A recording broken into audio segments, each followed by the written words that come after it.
अस्सलाम वालेकुम एवरीवन। 10 अक्टूबर 2021 और बूट कैंप 2021 की क्लास नंबर 16। आज हमने पाकिस्तान के एक नेशनल हीरो को खोया है। जैसे कि आप जानते हैं डॉक्टर अब्दुल कदीर। अल्लाह तबारक व ताला उनके दर्जात को बुलंद करे और उनको जन्नत फिरदौस में आला मकाम अता फरमाए। तो हमारे जितने भी पार्टिसिपेंट हैं उन सब से मेरी गुजारिश है कि एक दफ़ा सूरह फातिहा और 3 दफ़ा सूरह इखलास पढ़ के डॉक्टर अब्दुल कदीर के हक़ में दुआ करें और उसके बाद हम आज के सेशन का स्टार्ट करते हैं। आप सबको मेरी आवाज़ आ रही है?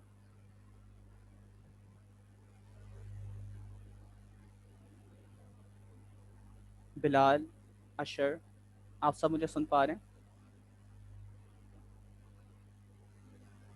Yes, sir, all clear. Okay great. तो बस सूरह इखलास वगैरह पढ़ के फिर हम क्लास का आगाज़ करते हैं।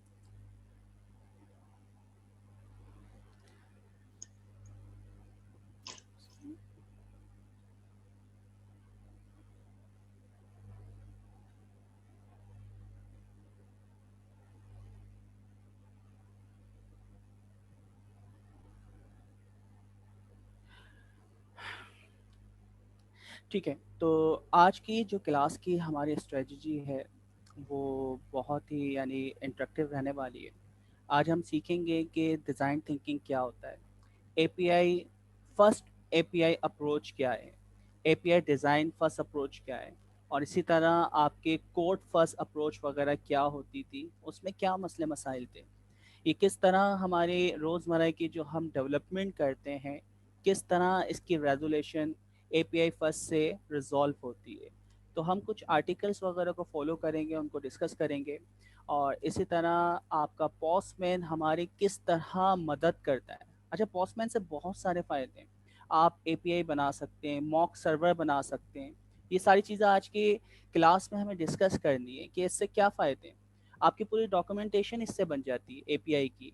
और फिर सबसे बड़ा फ़ायदा अगर आप देखें, आपने जो एपीआई यूआरएल बनाया है, चाहे वो रेस्ट एपीआई हो या ग्राफक्यूएल हो, उसके अगेंस्ट आप जिस प्रोग्रामिंग लैंग्वेज में कोड करते हैं वो कोड तक भी आपको जनरेट करके दे देता है। अच्छा, हमारे लीड सर इनाम ने हमें ज्वाइन कर लिया है। तो अस्सलाम वालेकुम सर, कैसे हैं आप? सर इनाम, आप मुझे सुन पा रहे हैं? आई थिंक आप म्यूट हैं। वालेकुम अस्सलाम वरहमतुल्लाहि वबरकातुहू। सर कैसे हैं आप और बाकी अल्हम्दुलिल्लाह सभी सर। स्टूडेंट्स कैसे हैं? माशाल्लाह।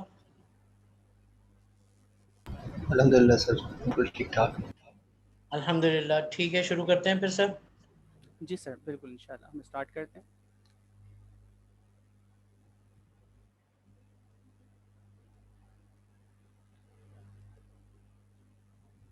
अच्छा, ये हमारा पहला आर्टिकल है जो कि सर्जिया ने भी हमारे साथ गिट की रेपो के अंदर शेयर किया हुआ है। मैं आपके साथ चैट में शेयर कर रहा हूँ ताकि आप भी इसको रीड कर पाएँ, और बाकी कोई भी एक स्टूडेंट ये लिंक वगैरह फेसबुक के कमेंट्स के ऊपर जाके भी शेयर कर दे ताकि जो हमें फेसबुक के ज्वाइन किए हुए हैं वो भी इसको गेट कर सकें। अच्छा, ये आर्टिकल बहुत ही प्यारा है। अगर आप इस आर्टिकल को पढ़ लें और इससे काम कर लें तो इसका मतलब है पोस्टमैन के ऊपर जितना काम होता है ना, वो सारा काम आप कर सकते हैं। आप पूरी की पूरी एक एपीआई बना सकते हैं, प्लस उसकी डॉक्यूमेंटेशन प्रोवाइड कर सकते हैं। फिर फर्दर और बहुत सारी चीज़ें कि उसके इन्वायरमेंट बना के किस तरह उसको डिप्लॉय करेंगे टेस्टिंग फेज के अंदर मॉक सर्वर के ऊपर, फिर उसका कोड वगैरह किस तरह जनरेट करते हैं। तो ये चीज़ आप कंसीडर करें। अगर आप पोस्टमैन के ऊपर अच्छी कमांड हासिल करना चाह रहे हैं तो इस आर्टिकल को ना घोल के पी लें आप एक दफ़ा। अच्छा, इस आर्टिकल में जितनी भी चीज़ें हैं तकरीबन 90% चीज़ें हमने पहले ही इम्प्लीमेंट हम कर चुके हैं। हमने ग्राफक्यूएल की एपीआई हम बना चुके हैं, हम रेस्ट एपीआई बना चुके हैं, प्लस हम उसकी टेस्टिंग वगैरह ये सारी चीज़ें परफॉर्म कर चुके हैं। तो इसमें क्या क्या चीज़ें हैं, क्या ज़रूरत पड़ रही है, हम टॉप से स्टार्ट करते हैं। तो पहला हमारा जो आर्टिकल है इसके अंदर ये बताया जा रहा है कि एपीआई फर्स्ट सॉफ्टवेयर डेवलपमेंट आपकी यानी मॉडर्न ऑर्गेनाइजेशन इसको किस तरह इस्तेमाल करती है। 3 हमारे पास टेक्निक हैं जो आपको याद रखनी है। पहले जो अभी या हम जिस फेस में अभी हम काम करते हैं वाटरफॉल वगैरह के अंदर, उसमें हम कोड फर्स्ट अप्रोच का इस्तेमाल करते हैं। कोड फर्स्ट अप्रोच का मतलब ये है कि मेरे पास कोई भी रिक्वायरमेंट आती है, कोई मुझे सॉफ्टवेयर बनाना है, तो मैं पहले उसकी यानी यूआई बनाऊंगा कि भाई ये यूज़र इंटरफेस होगा, यहाँ पे यूज़र नेम होगा, यहाँ पे पासवर्ड होगा। फिर मैं उसका बैकएंड का फंक्शन सोचूंगा कि लॉगिन होगा। फिर हम डेटाबेस के ऊपर उसके लॉगिन का यूज़र नेम और पासवर्ड का टेबल बनाएंगे और उसके बाद उसकी कनेक्टिविटी करवाएंगे। तो इसका मतलब है कि आप पहले यूआई बना रहे हैं, कोड लिख रहे हैं, उसके बाद जो उसकी फंक्शनैलिटी होती है आपकी एप्लीकेशन की, फिर बैकएंड की वो फंक्शनैलिटी आप बिल्ड करते हैं। ठीक है, यानी आपकी जो कोर फंक्शनैलिटी है बिजनेस सॉल्यूशन की, वो आप बाद में सोचते हैं, और वो आपकी जो प्रॉब्लम सॉल्यूशन है उसकी जो डिज़ाइन है, डिज़ाइन से मुराद उसकी यूआई, वो आप पहले बनाते हैं। तो पहला तरीका हमारे पास है कोड फर्स्ट, जो कि हम वाटरफॉल वगैरह में इस्तेमाल करते हैं। अच्छा, अब भी यानी मोस्टली ऑर्गेनाइजेशन में आप देखेंगे तो वो कोड फर्स्ट अप्रोच को इस्तेमाल करते हैं। फिर उसके बाद हम आगे मूव होते हैं एपीआई फर्स्ट।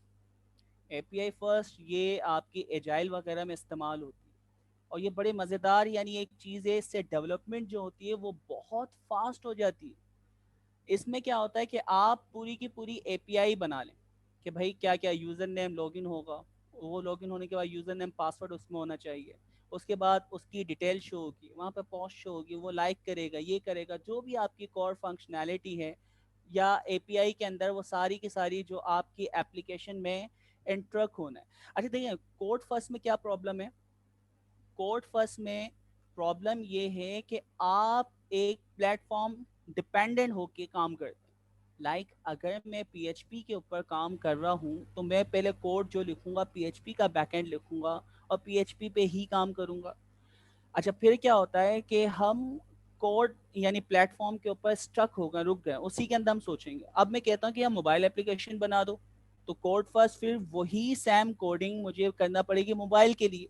मैं अगर कहता हूँ यार IoT based voice chat board होना चाहिए, उसके ऊपर काम करो, तो फिर उसके लिए मुझे अलग से काम करना पड़ेगा। एपीआई फर्स्ट अप्रोच का सबसे बड़ा फायदा हमारे पास ये है कि आप पहले एपीआई बना देते।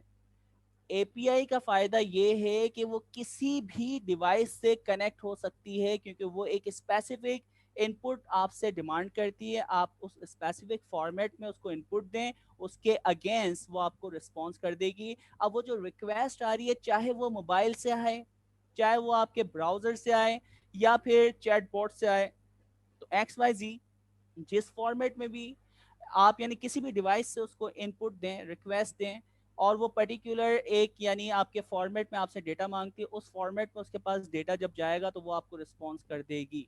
तो यहाँ पे आप किसी भी डिवाइस के साथ उसको कनेक्ट कर सकते हैं। कोड या प्लेटफॉर्म डिपेंडेंट आप नहीं होते।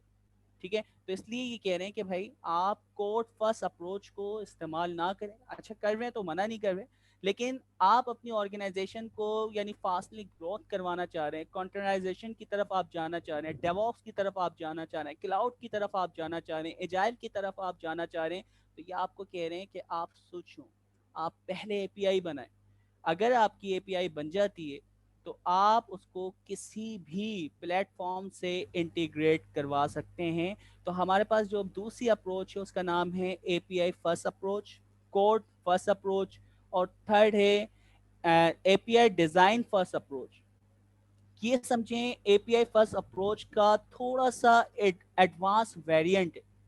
ठीक है, अच्छा, एडवांस वेरिएंट से क्या मुराद है कि इसमें आप जो एपीआई बना रहे हैं उसके बारे में भी आपको सोचना पड़ता है कि एपीआई क्यों बना रहे हैं, किस कस्टमर के लिए बना रहे हैं, किस सेगमेंट के लिए बना रहे हैं, क्या उसकी पर्टिकुलर टास्क होगी। तो यहाँ पे थोड़ा सा ये एडवांस हो जाता है, और डिज़ाइन थिंकिंग वगैरह के कुछ कॉन्सेप्ट यहाँ पे आ जाते हैं। तो वो आज की हम इस क्लास के अंदर डिस्कस करने वाले हैं। सईनाम, आप इस पर कुछ कहना चाहेंगे? नहीं सर, बिल्कुल आपने माशाल्लाह बहुत अच्छा समराइज किया है इसको, कि बेसिकली आप जो भी टास्क करने जा रहे हैं, मैं बस एक एग्जांपल दूं अभी अपने सॉफ्टवेयर हाउस की, कि हमने जब अपनी मेन प्रोडक्ट जो है, हमारी प्राइमरी प्रोडक्ट वो डिज़ाइन की थी, तो बेसिकली ये प्रोडक्ट है जो बहुत सारे जो है केमिस्ट्री एनालाइजर्स है जिनके साथ इंटरफेस होती है। तो जैसे आप अल्लाह भला करे जो पेशेंट्स होते हैं या डोनर्स होते हैं, ब्लड डोनर्स, उनकी जो है डिफरेंट टेस्टिंग्स हैं जो बेसिकली परफॉर्म की जाती हैं। अब अगर जो एक टेक्नोलॉजिस्ट है जिसे वो टेस्टिंग परफॉर्म करनी है, वो जो है मैनुअल मेथड की मदद से कर रहा है। फॉर एग्जांपल ट्यूब्स पे उसने डोनर का नाम लिखा हाथ से, कहीं से देखकर, किसी शीट से, किसी सॉफ्टवेयर स्क्रीन से, और देन ट्यूब पे रख दिया, और फिर रिजल्ट इंटरप्रेट करके वो सॉफ्टवेयर में बेसिकली रिवर्स एंट्री कर रहा है। तो ये हो सकता है कि मेरा कोई टेस्ट पॉजिटिव था, वो सर कासिम को बता दिया जाए कि आपका फला टेस्ट पॉजिटिव है, और मुझे वो टेस्ट कन्वे ही ना हो जिसकी मुझे इलाज करवाने की जरूरत है, और सर कासिम एक ऐसी बीमारी का इलाज करवाना शुरू करते हैं जो उन्हें है ही ना। तो उसके लिए जो है बेसिकली सॉफ्टवेयर क्या करता है कि वो एनालाइजर को जो है बेसिकली ऑर्डर प्लेस करता है ऑटोमेटिकली जब उसके पास वर्कलिस्ट क्रिएट होती है, और जब रिजल्ट आता है तो वो प्रॉपर वर्कलिस्ट एंट्री में जो है वो रिजल्ट को थ्रू कर देता है। तो बीच में एक इंटरफेसिंग कंपोनेंट है जो बहुत टाइटली इंटीग्रेटेड, शुरू में जब हम प्रोडक्ट पर काम कर रहे थे हमने बहुत टाइटली इंटीग्रेटेड वो कंपोनेंट बनाया था। तो अभी जो है बेसिकली हम एक्सपेंड कर रहे थे ऑपरेशंस और वो सारी चीजें, तो ये कंपोनेंट बहुत जो है वो फ्रेजाइल था, जो बेसिकली मॉड्यूल को ब्रेक नहीं होने दे रहा था। तो हमने डिसाइड किया कि इसको जो है एज एन इंडिपेंडेंट सर्विस बना लेते हैं। देन वी कम अप के यार ये एक बहुत अच्छी, दुनिया भर में जो है LIS के नाम से, लेबोरेटरी इंफॉर्मेशन सिस्टम के नाम से बेसिकली सॉफ्टवेयर बिक रहे हैं, और छोटे मोटे बेसिकली भी हैं, बहुत एक्सटेंसिव भी हैं जो बहुत ही महंगे हैं, यानी फ्यू $100 के भी हैं और $1000s के भी हैं। तो हमने सोचा क्यों ना, ठीक है इंडस्ट्री में बहुत सारे लोग बेच रहे हैं, तो जब हमें एक चीज बनानी ही है तो हम उसको ऐसे क्यों ना बनाएं कि वो एज ए बाय प्रोडक्ट भी बन जाए, यानी वो हमारे सॉफ्टवेयर के साथ भी इंटीग्रेट हो सकती है और दुनिया में किसी भी सॉफ्टवेयर के साथ इंटीग्रेट हो सकती हो, यानी बीच में एक मिडिल मैन का काम कर रही हो, किसी एक जो है सॉफ्टवेयर से डेटा ले और जो है ना उसको ऑर्डर बना के जो है वो एनालाइजर को थ्रू कर दे। देन वहां से जब रिजल्ट आए तो बेसिकली वो जो है उस सॉफ्टवेयर को जहाँ से वर्कलिस्ट आई थी या ऑर्डर आया था उसको जो है वो रिजल्ट थ्रू कर दे। तो this is kind of approach कि आपने इस तरह से सोचना होता है जब आप डिजाइनिंग कर रहे हो। जी सर। जी सर, जज़ाकल्लाह। तो भैया को। ओके, तो हमें ये पता चला कि अगर हम कोड फर्स्ट अप्रोच के ऊपर जाते हैं तो हम किसी लैंग्वेज के ऊपर डिपेंडेंट हो जाते हैं, उस प्लेटफॉर्म के ऊपर डिपेंडेंट हो जाते हैं, और वहाँ पे कोडिंग करना स्पेसिफिक है कि आपको उसी इन्वायरमेंट में रहते हुए करना है, यानी पूरा जो आपके बिजनेस का सॉल्यूशन बनेगा वो उसी लैंग्वेज पे बनेगा। अच्छा, एपीआई फर्स्ट अप्रोच हमें ये कहती है कि आप एपीआई बना लें पहले, उस एपीआई की कनेक्टिविटी आप डेस्कटॉप डिवाइस से, मोबाइल डिवाइस से, आईओटी डिवाइस से, या जितनी भी ऐसी डिवाइसेस जिनके साथ वो इंटीग्रेट हो सकती है आप उससे कनेक्ट कर सकते हैं। अच्छा, फिर दूसरा मसला कोड फर्स्ट के अंदर कि वहाँ पे आपको कोई भी फीचर, न्यू फीचर ऐड करना है तो बैकएंड की एपीआई, पूरा उसका सॉल्यूशन, सब कुछ आपको नया बना, यानी कुछ, यानी चीज़ें उसमें ऐड करने के लिए चीज़ें नई बनाना पड़ेंगी, उसकी इंटीग्रेशन, उसके कंपोनेंट, सब कुछ।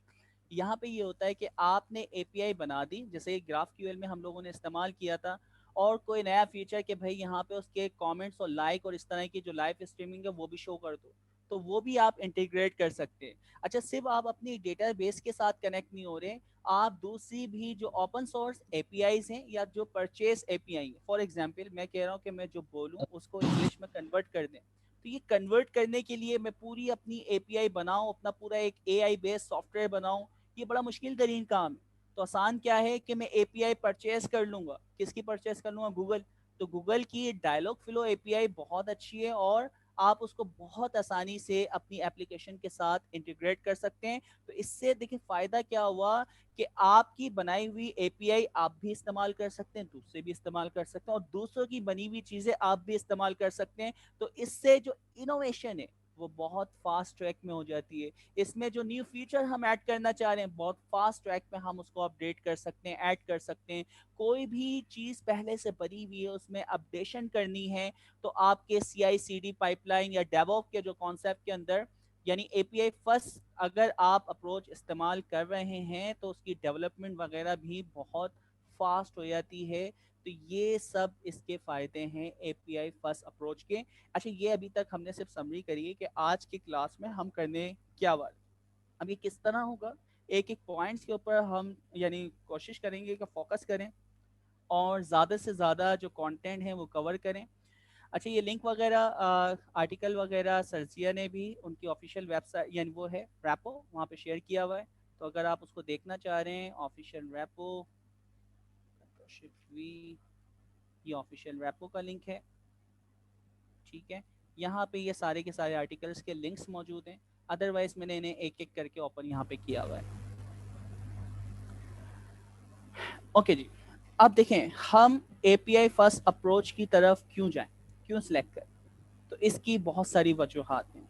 वो वजूहात क्या हैं कि हम कंटेनराइजेशन की तरफ, डेवऑप के कॉन्सेप्ट की तरफ जाना चाह रहे हैं, हम क्लाउड की तरफ मूव होना चाह रहे हैं। अच्छा, सिर्फ हम नहीं, पूरी की पूरी इंडस्ट्री जो है इस तरफ स्विच हो रही है। तो हमें ना चाहते हुए भी ये चीज़ें अडॉप्ट करना पड़ेंगी, सीखना पड़ेगी। तो जो जितना जल्दी सीखेगा उतना मार्केट में वो आगे होगा और उसके लिए सर्वाइव करना आसान होगा और वो बेहतर से बेहतर चीज़ें मार्केट को प्रोवाइड कर सकता है। तो पहली चीज़ हमें पता चली कि कंटेनराइजेशन और डेवऑप का जो कॉन्सेप्ट है वो यहाँ पे क्या हो रहा है, बिल्ड हो रहा है। मार्केट इसको बहुत रिपीटली अडॉप्ट कर रही है, उसको उठा रही है, इस्तेमाल कर रही है। डेवऑप में क्या होता है भाई, कंटेनराइजेशन, वो डॉकर वगैरह शायद आप लोग पढ़ा हो, अगर नहीं पढ़ा तो हम कुछ ना कुछ उसका पार्ट भी देखेंगे। CI/CD एक पूरी पाइपलाइन होती है, कंटिन्यूस इंटीग्रेशन, कंटिन्यूस डेवलपमेंट। तो वो क्या होती है, तो ये सारी चीज़ें। अच्छा देखिए, इसका ना सिंपल डेवऑप का एक सिंपल सी मैं आपको एग्जांपल देता हूँ। पहले 4 टीमें अलग अलग डिपार्ट होते थे जो अलग अलग काम करते थे। बैकएंड की टीम अलग है जो कि एपीआई बना के देती है, फ्रंट एंड की टीम अलग है जो कि आपकी यूआई डिज़ाइन करती है, उसके बाद टेस्टिंग की टीम अलग है जो कि आपकी एप्लीकेशन बनने के बाद उसे टेस्ट करती है, उसके बाद एक और टीम होती है आपकी ऑपरेशन की। जब आपकी वो टेस्टिंग फेज से गुजर जाती है, ऑपरेशन की टीम का ये काम होता है कि वो सारा का सारा जो आपकी एप्लीकेशन बनी है उसको किसी डोमेन पे, होस्टिंग के ऊपर वो क्या करते हैं, लाइव करते हैं, पब्लिक करते हैं या पब्लिश करते हैं। तो अब वहाँ पे उस सर्वर पे सारी डिपेंडेंसी सब कुछ इंस्टॉल करके उसे यानी एरर फ्री बना के उनकी कोशिश होती है कि उसको क्या करें, पब्लिश करें। और फिर अगर लोड आए, लोड बैलेंसिंग वगैरह ये सारा काम जो होता है ये ऑपरेशन टीम का होता है। तो यहाँ पे 4 या 5 टीमें मिलके काम करती थी और हर टीम डिपेंडेंट है दूसरी टीम के ऊपर। डेवॉप पाइपलाइन के ऊपर क्या फ़ायदा है कि ये एक बंदा जो हमारा डेवॉप है ये डेवलपमेंट भी कर रहा है, ये एपीआई से इंटीग्रेशन भी कर रहा है, इसके बाद ये टेस्टिंग केस भी लिख रहा है, और ये जैसे ही गेट के ऊपर पुश करता है तो आपके गेट के कुछ एक्शन होते हैं जो कि आपकी इस यानी रैपो को डायरेक्टली कनेक्ट कर देते हैं आपकी लाइव होस्टिंग के साथ। और वहाँ से आपकी वो जो भी आपने टेस्टिंग या जहाँ भी आपने उसको पुश किए, वहाँ से वो फीचर आपकी एप्लीकेशन में लाइव हो जाते हैं। इसकी मैं सिंपल सी एक एग्जांपल देता हूँ। जैसे फेसबुक हम सब इस्तेमाल करते हैं, तो आप सब ने नोट किया होगा कुछ न्यू फीचर फेसबुक क्या करता है, कुछ पर्टिकुलर सेगमेंट या कस्टमर्स को दिखाता है। यानी कोई एक नया बटन उसने अगर बनाया, उसका कलर चेंज किया, तो कुछ यानी सिलेक्टेड यूजर्स को वो दिखा रहा होता है। उसका एक पर्पस है जो आज हम पढ़ेंगे भी, अभी टेस्टिंग वगैरह क्या होती है। तो वो कुछ पर्टिकुलर सेगमेंट को वो दिखाता है। अगर वो उस फीचर्स को लाइक करते हैं, पसंद करते हैं, तो ओके, और कुछ लोग उसको पसंद नहीं करते, तो उससे वो डेटा की बेस पे ये डिसाइड कर लेते कि यार इस फीचर को हमें रखना है या नहीं रखना। तो ये आपकी CI/CD की एक पाइपलाइन है, आपकी एजाइल की एक पाइपलाइन है, जिससे आप क्विक कोई भी एप्लीकेशन फीचर्स बना के उसकी टेस्टिंग करके उसके अगेंस्ट जो स्टेट्स आ रहे हैं उसकी बेस पे डिसाइड कर सकते हैं कि आया ये फीचर हमें रखना है या फिर नहीं रखना। अच्छा, फिर एपीआई फर्स्ट अप्रोच से हमारे पास दूसरा जो बड़ा फ़ायदा है, इससे क्लाउड के ऊपर जो कॉम्प्लेक्सिटी है ना, वो बहुत आसानी से आप हैंडल कर सकते हैं। क्लाउड की कॉम्प्लेक्सिटी से क्या मुराद है, क्लाउड की कॉम्प्लेक्सिटी बहुत सारी चीज़ें, लाइक वहाँ पे कंटेनर आपकी सर्विस, आपके कितने यानी सर्वर्स उठेंगे, कितने क्लस्टर चलेंगे, तो ये सारी चीज़ें भी हम डेवऑप वगैरह के ज़रिए चीज़ें कर रहे होते हैं। अच्छा, तो एपीआई, क्योंकि हम जिस दौर में हैं यहाँ पे पूरी एप्लीकेशन बनाने से बेहतर है आप एक छोटी सी माइक्रो सर्विस बनाते हैं। तो एपीआई भी लुक लाइक क्या है, आपकी एक माइक्रो सर्विस है। यानी ये एक सर्वर चल रहा है जो कि आपको वॉइस के अगेंस्ट स्क्रिप्ट लिख के देता है। ठीक है, तो मैं यानी एक एग्जांपल दे रहा हूँ। तो ये आपकी एक एपीआई है, इस एपीआई को आप वॉइस देते हो और ये हमेशा आपको रिस्पॉन्स करती है उसकी स्क्रिप्ट, उसको टेक्स्ट में कन्वर्ट करके। तो ये एक माइक्रो सर्विस है। एक और यानी आपके पास यानी एपीआई है जो कि वीडियो के अगेंस्ट आपको टैक्स रिटर्न करती है। एक और एपीआई है जो कि आपको पिक्चर के अगेंस्ट उस पिक्चर में क्या चीज़ें हैं वो रिटर्न करती। तो ये छोटी छोटी आपकी माइक्रो सर्विसेज हैं, तो ये हमें क्लाउड पे डिप्लॉय करना पड़ती हैं। और जब आपका लोड आता है तो इस तरह की यानी जो एप्लीकेशन सर्विस चल रही होती है इनकी रेप्लिका बना के इनके कंटेनर अप करने होते हैं, और जब लोड नहीं होता तो हमें उसको कम करना होता है। मैं कनेक्ट हूँ आप सबसे? Yes sir. जी सर, बिल्कुल आप बिल्कुल ठीक कनेक्टेड हैं, आवाज बिल्कुल ठीक, लाउड एंड क्लियर। जज़ाकल्लाह अच्छा, सर। पिन ड्रॉप साइलेंस था, आपको लगा सब डिस्कनेक्ट हो, मतलब आपकी आवाज नहीं आ रही। बिल्कुल सर, वो एकदम से ना कि मैं इतनी देर से बोल रहा हूँ, ऐसा ना हो कि डिस्कनेक्ट हूँ। तो बिल्कुल। इसलिए मैं बार बार ना सिंक्रोनाइज करता रहता हूँ सबको। अच्छा, तो हमें ये पता चला कि आपकी जो कॉम्प्लेक्सिटी है सर्वर की, वो भी एपीआई फर्स्ट अप्रोच जो है इससे बहुत हद तक हम उसको हैंडल कर सकते हैं। यानी एपीआई जो है वो एक माइक्रो सर्विसेज का ही तो पार्ट है। हम अपनी एपीआई को एज अ माइक्रो सर्विसेज बनाएंगे, ठीक है। अच्छा, और फिर बहुत सारी चीज़ें हैं हमारे पास। देखें, ट्रांडिशनल फर्स्ट एपीआई को यानी हमारा जो था फर्स्ट कोड अप्रोच, उसमें कुछ प्रॉब्लम्स थी। उसमें क्या प्रॉब्लम्स हैं उसके अंदर, एक मिनट यहाँ पे देखें आ रहा होगा ट्रांडिशनल, ये ओके। देखिए, जब हम ट्रांडिशनल अप्रोच पे काम करते हैं ना, वाटरफॉल की हम बात करें, तो वहाँ पे आपका पहले यानी पूरी पूरी आप प्लानिंग करेंगे कौन किस पे काम करेगा, कौन सी टीम का क्या काम होगा, उसकी हायरिंग होगी, उसके लिए वेंडर हायर होंगे। फिर उसके बाद उसके ऊपर एक यानी डेवलपर काम कर रहा है, फ्रंट एंड वाला, बैक एंड वाला, टेस्टिंग वाला। उसके बाद वो प्रोडक्ट पूरे साइकिल से गुजर के उसका फर्स्ट एमवीपी बनता है जिसे हम पब्लिक करते हैं, और फिर उसके अंदर बग्स आते हैं, उनकी टेस्टिंग वगैरह लाइफ की जो होती हैं हम उन्हें रिजॉल्व करते हैं। पता चलते हैं यूज़र को वो चीज़ पसंद नहीं आई, उसमें वो कह रहे हैं यार चेंजिंग करनी है, और चेंजिंग करनी है तो ये पूरा साइकिल जो अभी मैंने आपको बताया दोबारा रिपीट करना पड़ेगा। इससे प्रॉब्लम क्या है कि आपकी डेवलपमेंट फास्ट होगी या स्लो होगी? जी दोस्तों, वाटरफॉल से अगर हम करते हैं प्लानिंग और ये फिर तमाम की तमाम चीज़ें हम रीप्लान करें, इस आइट्रेशन से हम दोबारा गुजरें, तो उसकी वजह से हमारी डेवलपमेंट फास्ट होगी या स्लो होगी?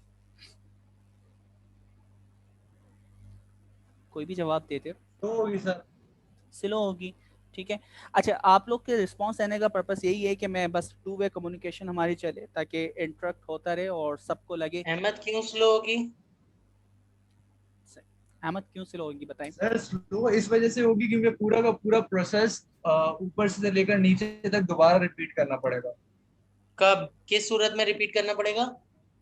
जब मतलब कि कोई अगर हमारे पास बीच में या एंड एंड में कोई एरर बग वगैरह आ गया या तो फिर हमारे पास कोई नया आइडिया आया तो उसको हमें दोबारा इम्प्लीमेंट करने के लिए शुरू से लेकर एंड तक दोबारा करना पड़ेगा। एग्जैक्टली अगर रिक्वायरमेंट में कोई चेंज आ रहा है या फिर जो है बेसिकली वो आ रहा है, क्या प्रॉब्लम है कि पिवोट कोई हो रहा है, आइडिया चेंज हो रहा है, उस सूरत में क्या होगा कि आपने जो पूरा कोड बेस लिखा हुआ है वो बहुत चांसेस हैं कि जो है उसमें बहुत मेजर चेंजेस आएंगे। लेकिन यही काम आइटरेटिवली कर रहे होते हैं आप। छोटा सा काम करते हैं, जैसे सर कासिम ने कहा कि आपने एक एमवीपी बनाया, बहुत कोर इंजन बनाया, मिनिमल वायबल प्रोडक्ट, और वो जो है लॉन्च कर दी। देन उसके अराउंड लेयर्स में जो है आप जो है वो डेकोरेशंस या जो है आप बेसिकली न्यू फीचर्स ऐड करते रहे, तो आपको अब जो है प्रॉब्लम होगी तो उसमें क्या होगा कि जो है बेसिकली उस छोटे से फीचर के ऊपर काम करना पड़ेगा। प्लस स्टिल इसमें वाटरफॉल में ये है कि आपको वेरी लेट स्टेज में अगर आप क्लाइंट की एक्सपेक्टेशन से आउट हो गए, क्लाइंट की एक्सपेक्टेशंस कब चेक हो रही है वाटरफॉल में? बिल्कुल एंड ऑफ द मॉडल, जब आप सब कुछ काम कर चुके हैं। और अगर आपने जो है पॉइंट डे जीरो पे कोई मिस प्रिज्यूम कर लिया था, बायस्ड थे आप किसी सोच में जो कि एक्चुअल नहीं थी, तो वो बहुत लेट इन टाइम आपको पता चलेगा। दूसरे ऐसे मॉडल्स हैं जिनमें कस्टमर इन लूप होता है फ्रॉम द डे वन और डे जीरो। वो बेसिकली आपको डे वन पे, अगर आप डे जीरो में बाइस्ड हैं और कोई गलत सोच रहे हैं, डे वन में जो है वो आपको टोक सकता है कि यार ये आप गलत सोच रहे हो, क्योंकि उसे पता होगा कि आप क्या बनाने जा रहे हो। कोई ना कोई ऐसा डिलीवरेबल, कोई ना कोई ऐसी डिस्कशन हुई होगी जिससे उसे ये पता चल रहा होगा कि आपके जहन में कोई मिस कम्युनिकेशन हुई है या मिसअंडरस्टैंडिंग है, और वो क्लेरिफाई हो जाएगी वेरी अर्ली स्टेज में। सर कासिम। जी सर, बिल्कुल। तो हमें ये पता चला कि हम वाटरफॉल या कोड फर्स्ट अप्रोच को अगर अडॉप्ट करते थे तो वहाँ पे आपकी कस्टमर की या जो भी आपकी रिक्वायरमेंट है वो तमाम कोड वगैरह पब्लिश होने के बाद फिर हमें पता चलता है, या टेस्टिंग फेज के अंदर हमें पता चलता है, और फिर हम यानी उसको पिवट करते हैं कि नहीं यार ये आइडिया ऐसे नहीं था, इसमें ये चेंजिंग होना चाहिए, ये फीचर ऐड होना चाहिए। तो वो एक लेंथी प्रोसेस होता है। अच्छा, फिर हम क्या कर रहे हैं, हम जाना चाह रहे हैं एपीआई फर्स्ट अप्रोच पे। एपीआई फर्स्ट अप्रोच के लिए हम क्या करते हैं, पहले से बनी हुई कुछ एपीआई होती हैं, कुछ न्यू एपीआई हम बनाते हैं, और आपके जो भी यानी एप्लीकेशन है, चाहे वो एडमिन हो, वेब बेस हो, मोबाइल बेस हो, उससे हम उसको इंटीग्रेट करवाने वाले हैं। तो हमने अभी कोड बेस को सिर्फ सुना है कि उसके क्या नुकसान हैं, और हम जो मूव होंगे वो मूव होंगे एपीआई फर्स्ट अप्रोच की तरफ। एपीआई फर्स्ट अप्रोच में आप देखें कि भाई आपको टॉप पे ही लेफ्ट साइड के ऊपर दिख रहा है एपीआई फर्स्ट ऐप डेवलपमेंट। जिस तरह आप आईडीई इस्तेमाल करते थे, आईडी क्या था आपका, like notepad plus plus, visual studio, ठीक है, या इस तरह आपके पास रैपिड माइनर, बेशुमार हमारे पास आईडी मुख्तलिफ लैंग्वेजेस के हैं। तो नोटपैड प्लस प्लस या वीएस कोड से सब यानी वाकिफ़ हैं। वीएस कोड ये आपके सामने मैंने खोला है। अच्छा, तो हम जो भी कोड फर्स्ट करते हैं तो हम आईडी खोलते हैं, यहाँ पे डेवलपमेंट स्टार्ट करते हैं, उसका इंटरफेस बनता रहता है, बैकएंड की फंक्शनैलिटी हम लिखते रहते हैं, देन हम आगे मूव होते हैं। अब आपकी देखें अप्रोच डेवलपमेंट की चेंज हो रही है। हम सबसे पहले जो अब काम स्टार्ट करेंगे, ये आइकन किस चीज़ का है, देखा देखा लग रहा है आपको? जी दोस्तों, लेफ्ट साइड के ऊपर मेरा जो कर्सर है, किस आइकन पे, ये किस चीज़ का आइकन है? पोस्टमैन का सर, पोस्टमैन। पोस्टमैन का। इसका मतलब है कि अब डेवलपमेंट जो होती है एपीआई की, वो हम करते हैं पोस्टमैन में। तो पोस्टमैन इस वक्त आपकी एपीआई डेवलपमेंट का इनिशियल टूल है, ये इसका आईडीई है, ठीक है। तो इसको लोग एडी आगे देखते हैं क्या इन्होंने लिखा हुआ है। तो इसको हम एपीआई डेवलपमेंट किट या इंटीग्रेट, यानी जो भी आपका है, जिस तरह आपका क्या नाम था, आईडी, तो इसी तरह ये आपके डेवलपमेंट किट होगी, जिसके अंदर आप सारी की सारी टेस्टिंग, सारी उसकी यानी कनेक्टिविटी, सब कुछ आप पोस्टमैन से करेंगे। अच्छा, वैसे आप कर चुके हैं तो इसलिए मैं इसको इतना ज़्यादा फोकस नहीं कर रहा। तो हमारे पास एग्जिस्टिंग एपीआई होती है, कोई नया फीचर, कोई नई एपीआई ऐड करनी है, आप उसको एपीआई में ऐड करते हैं, वो कनेक्ट होती हैं एपीआई आपके एडमिन और मुख्तलिफ यानी चैनल्स। तो ये मुख्तलिफ चैनल्स हैं, जैसे कि ये एप्लीकेशन पे यानी कनेक्ट हो रही है, हो सकता है ये किसी आईओटी डिवाइस से भी कनेक्ट हो रही हो। तो बेशुमार चीज़ों से हम अपनी एपीआई को कनेक्ट कर सकते हैं, और ये कोई कोड या लैंग्वेज डिपेंडेंट नहीं होगी। आपने एपीआई बना के दे दी, स्टैंडर्ड फॉर्मेट है कि हम जैसन में रिटर्न करते हैं, और हम टैक्स फॉर्मेट या जैसन फॉर्मेट में ही रिसीव करते हैं, उसके बाद आपकी कहानी ख़त्म, ठीक है। तो आप एपीआई बहुत आसानी से डेवलप कर सकते हैं। तो इससे क्या फ़ायदा होगा ये हम थोड़ी देर बाद देखेंगे। अच्छा, अब हम सबसे पहले जो पुराना तरीका है, कौन सा है, कोड कम फर्स्ट वाला जो है, उसको ज़रा हम देखते हैं कि इसमें क्या फ़ायदे और क्या नुकसान आते हैं, ठीक है। अब कोड फर्स्ट अप्रोच में सबसे पहले जो काम स्टार्ट करते हैं वो स्टार्ट करते हैं आईडी। यानी मैं आपको कहता हूँ कि यार एक सॉफ्टवेयर बनाना है, तो आप अगर वेबसाइट की एग्जांपल ले लें तो आप क्या करेंगे, आप आईडी अपना खोलते हैं, आप यानी एक वेबसाइट बना रहे हैं, उसका इंडेक्स पेज बनाएंगे, अबाउट पेज बनाएंगे, कॉन्टैक्ट, आपने पूरा पहले उसका इंटरफेस बना लिया। फिर पता चला कि यार यहाँ पे लेफ्ट साइड पर लॉगिन का और साइन अप का पहला फंक्शन बनाना है, जिससे हम यूज़र से डेटा कलेक्ट करेंगे। तो अब उसके बाद आप लॉगिन के ऊपर क्लिक करके लॉगिन का एक पेज बनाएंगे, उससे फिर रिक्वेस्ट भेजेंगे बैकएंड के ऊपर, आप यानी एपीआई बनाएंगे या डेटाबेस बनाएंगे, उससे कनेक्टिविटी करवाएंगे, साइन अप का जो भी डेटा है विद वैलिडेशन वो आप वहाँ पे सेव करवा देंगे। फिर लॉगिन का आप यानी फॉर्म बनाएंगे, पेज बनाएंगे, उससे कनेक्टिविटी। तो ये पूरा प्रोसेस चलेगा। तो सबसे पहले आप कोड फर्स्ट के अंदर जो काम करते हैं वो आईडी के ऊपर करते हैं, ठीक है। तो आईडी के ऊपर आप लाइन वगैरह कोड वगैरह लिखना स्टार्ट कर। अच्छा, इस अप्रोच में प्रॉब्लम क्या है, हमारा जो फोकस होता है सबसे पहले कोड पे होता है, और उसके बाद हमारे जो कोड फंक्शनैलिटी होती है उसके बाद हम उसके ऊपर फोकस करते हैं। यानी आपने पहले यूआई अपने कोड बना लिए, उसके बैकएंड के फिर आपके जो फंक्शनैलिटी है, बिजनेस के जो कोर फंक्शंस हैं, देन हम उसको फोकस करते हैं कि यार ये कनेक्टिविटी है, इनके ऊपर मुझे काम करना है, ठीक है। तो ये एक आपकी चीज़ थी। अच्छा, फिर एक छोटा सा यहाँ पे मसला है कि इंफॉर्मेशन जो है ना, वो एक स्पेसिफिक यानी आपकी एपीआई, जैसे कि रेस्ट एपीआई में आपने देखा था कि भाई हर स्क्रीन के लिए मुख्तलिफ, यानी हम क्या बनाते थे, एंड पॉइंट बनाते थे। लॉगिन के लिए अलग है, यानी इंसर्ट के लिए अलग है, अपडेट के लिए अलग है। तो हर चीज़ के लिए आपका यूआरएल भी क्या होता है, चेंज होता है। स्पेसिफिक फॉर्मेट में वो आपको डेटा रिटर्न करता है। अच्छा, स्पेसिफिक जो आपकी यानी वो चीज़ें हैं वही आपको यानी फील्ड्स वगैरह रिटर्न कर रहा है। तो वो स्टैंडर्ड है। उसमें अगर ज़रा सी भी आप चेंजिंग लिया है बैकएंड की एपीआई पे, कि यार चलो एक नया कॉलम तो मुझे ऐड करना है, या एक नया कॉलम को सिर्फ रीनेम करना है, जो पहले फील्ड आ रही थी, लाइक मैं कह रहा था पहले फादर नेम आ रहा था, आपने उसको मिटा के एफ नेम कर दिया। अगर पहले से बनी हुई एपीआई में ये चीज़ जाके आप चेंज कर दें, तो प्रॉब्लम ये आएगी कि वो एपीआई मुख्तलिफ जगहों पे इस्तेमाल हो रही है, तो वहाँ उन सबको ये प्रॉब्लम फेस होगी कि उन सब के पास एरर जनरेट हो जाएगा, उन सबको न्यू डॉक्यूमेंटेशन हमें भेजना पड़ेगी, या पुरानी जो आपकी वर्जन है एपीआई का उसी वर्जन के ऊपर आपको रीसेट करना पड़ेगी, अनडू करना पड़ेगी। ठीक है। तो ये आपकी यानी कि हम इंफॉर्मेशन जिस वे में उन्होंने लिखी हुई है, जिस प्रोटोकॉल पे, जिस एंड पॉइंट पे लिखी हुई है, उसी से हम ले सकते हैं। उसको चेंज करना, ज़रा सी चेंजिंग आपकी पूरी की पूरी एपीआई के इंटरफेस या दूसरी जो एप्लीकेशन में ये एपीआई वगैरह इस्तेमाल हो रही है उसको डिस्टर्ब कर सकती है। ठीक है। अच्छा, और देखें आपके पास यानी कोड फर्स्ट के अंदर प्रॉब्लम क्या है। हमारे यहाँ नॉर्मल जो टीमें काम करती हैं, फ्रंट एंड की अलग टीम है, बैक एंड की अलग टीम है। आपने लॉगिन और साइन अप का फीचर बना लिया, उसके बाद हमारे पास नेक्स्ट फीचर पे हमें काम करना था, जो कि आपकी पोस्ट है ना उसके लाइक कमेंट्स और इस तरह के जो शेयर हैं, ये चीज़ें आपको डेवलप करनी है। अच्छा, अब ये जो लाइक का डेटा होगा या अपडेट का होगा, ये पोस्ट की जो पिक्चर्स है, ये डेटा भी तो मुझे चाहिए ना, और ये बैकएंड पे कहीं स्टोर हो रहा होगा, इसका स्ट्रक्चर होगा, तो इसके लिए भी क्या होगी, कोई एपीआई होगी। तो मैं यहाँ पे डेवलपर हूँ, फ्रंट एंड डेवलपर, तो मैं सामने बैठ जाऊँगा कि यार ये मैंने काम कर लिया, मुझे नेक्स्ट एपीआई बना के दो। फिर मैं आगे के यानी प्रोजेक्ट पे उसकी कनेक्टिविटी वगैरह करवा के उससे कनेक्ट करूँगा।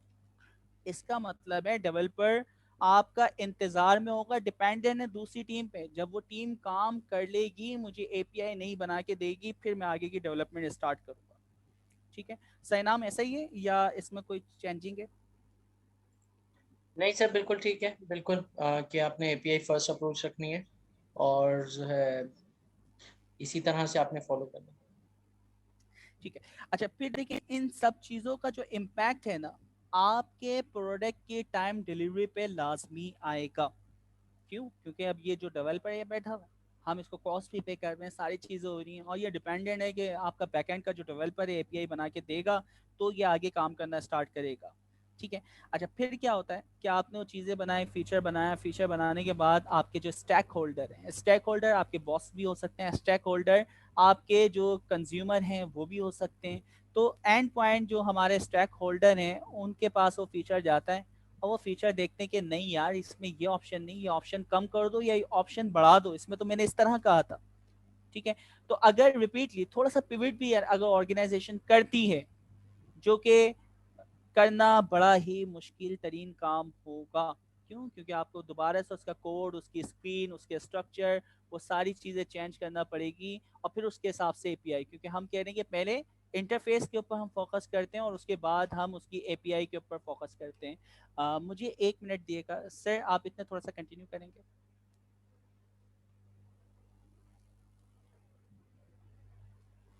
जी सर, बिल्कुल ठीक है।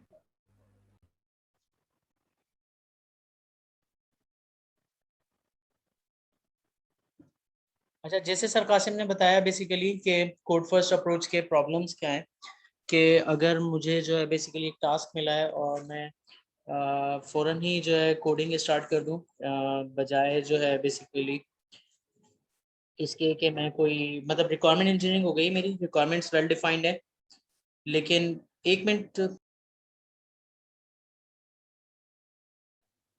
जी सर, मैं आ गया, मैं कंटिन्यू कर लेता हूँ। ठीक है सर कासिम, आप कंट्रोल ले लें।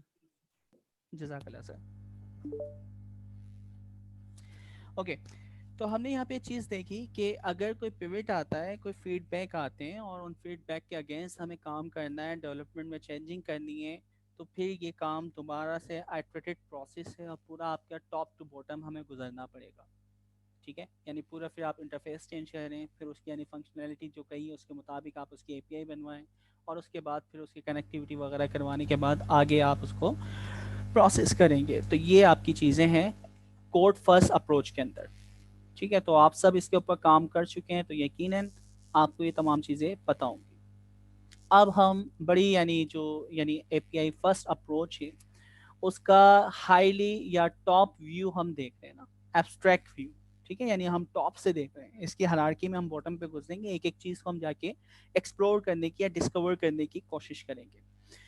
ठीक है, इसमें क्या होता है कि भाई सबसे पहले हम आईडी, ये कोड फर्स्ट की वो है डायग्राम, तो ये आप देख चुके हैं ना कि आप क्या करते हैं, आईडी कोड लिखते हैं।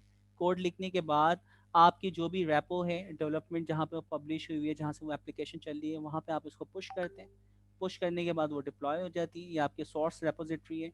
अच्छा, फिर उसकी जो टेस्टिंग वगैरह होती है, तो टेस्टिंग वगैरह भी जो हो रही है वो आपकी एपीआई पोस्टमैन के थ्रू हो रही होती है। तो उसके ऊपर आप टेस्ट वगैरह लिखते हैं, आपके जो फीडबैक होते हैं उन्हें आप चला के देखते हैं, फिर आप उसको फीडबैक को दोबारा यानी अपडेट करते हैं कि भाई ये चीज़ें चेंज करो, और पूरे इस आइट्रेशन से ये दोबारा प्रोसेस गुजरेगा। तो ये कोड फर्स्ट अप्रोच का एक लाइफ साइकिल है।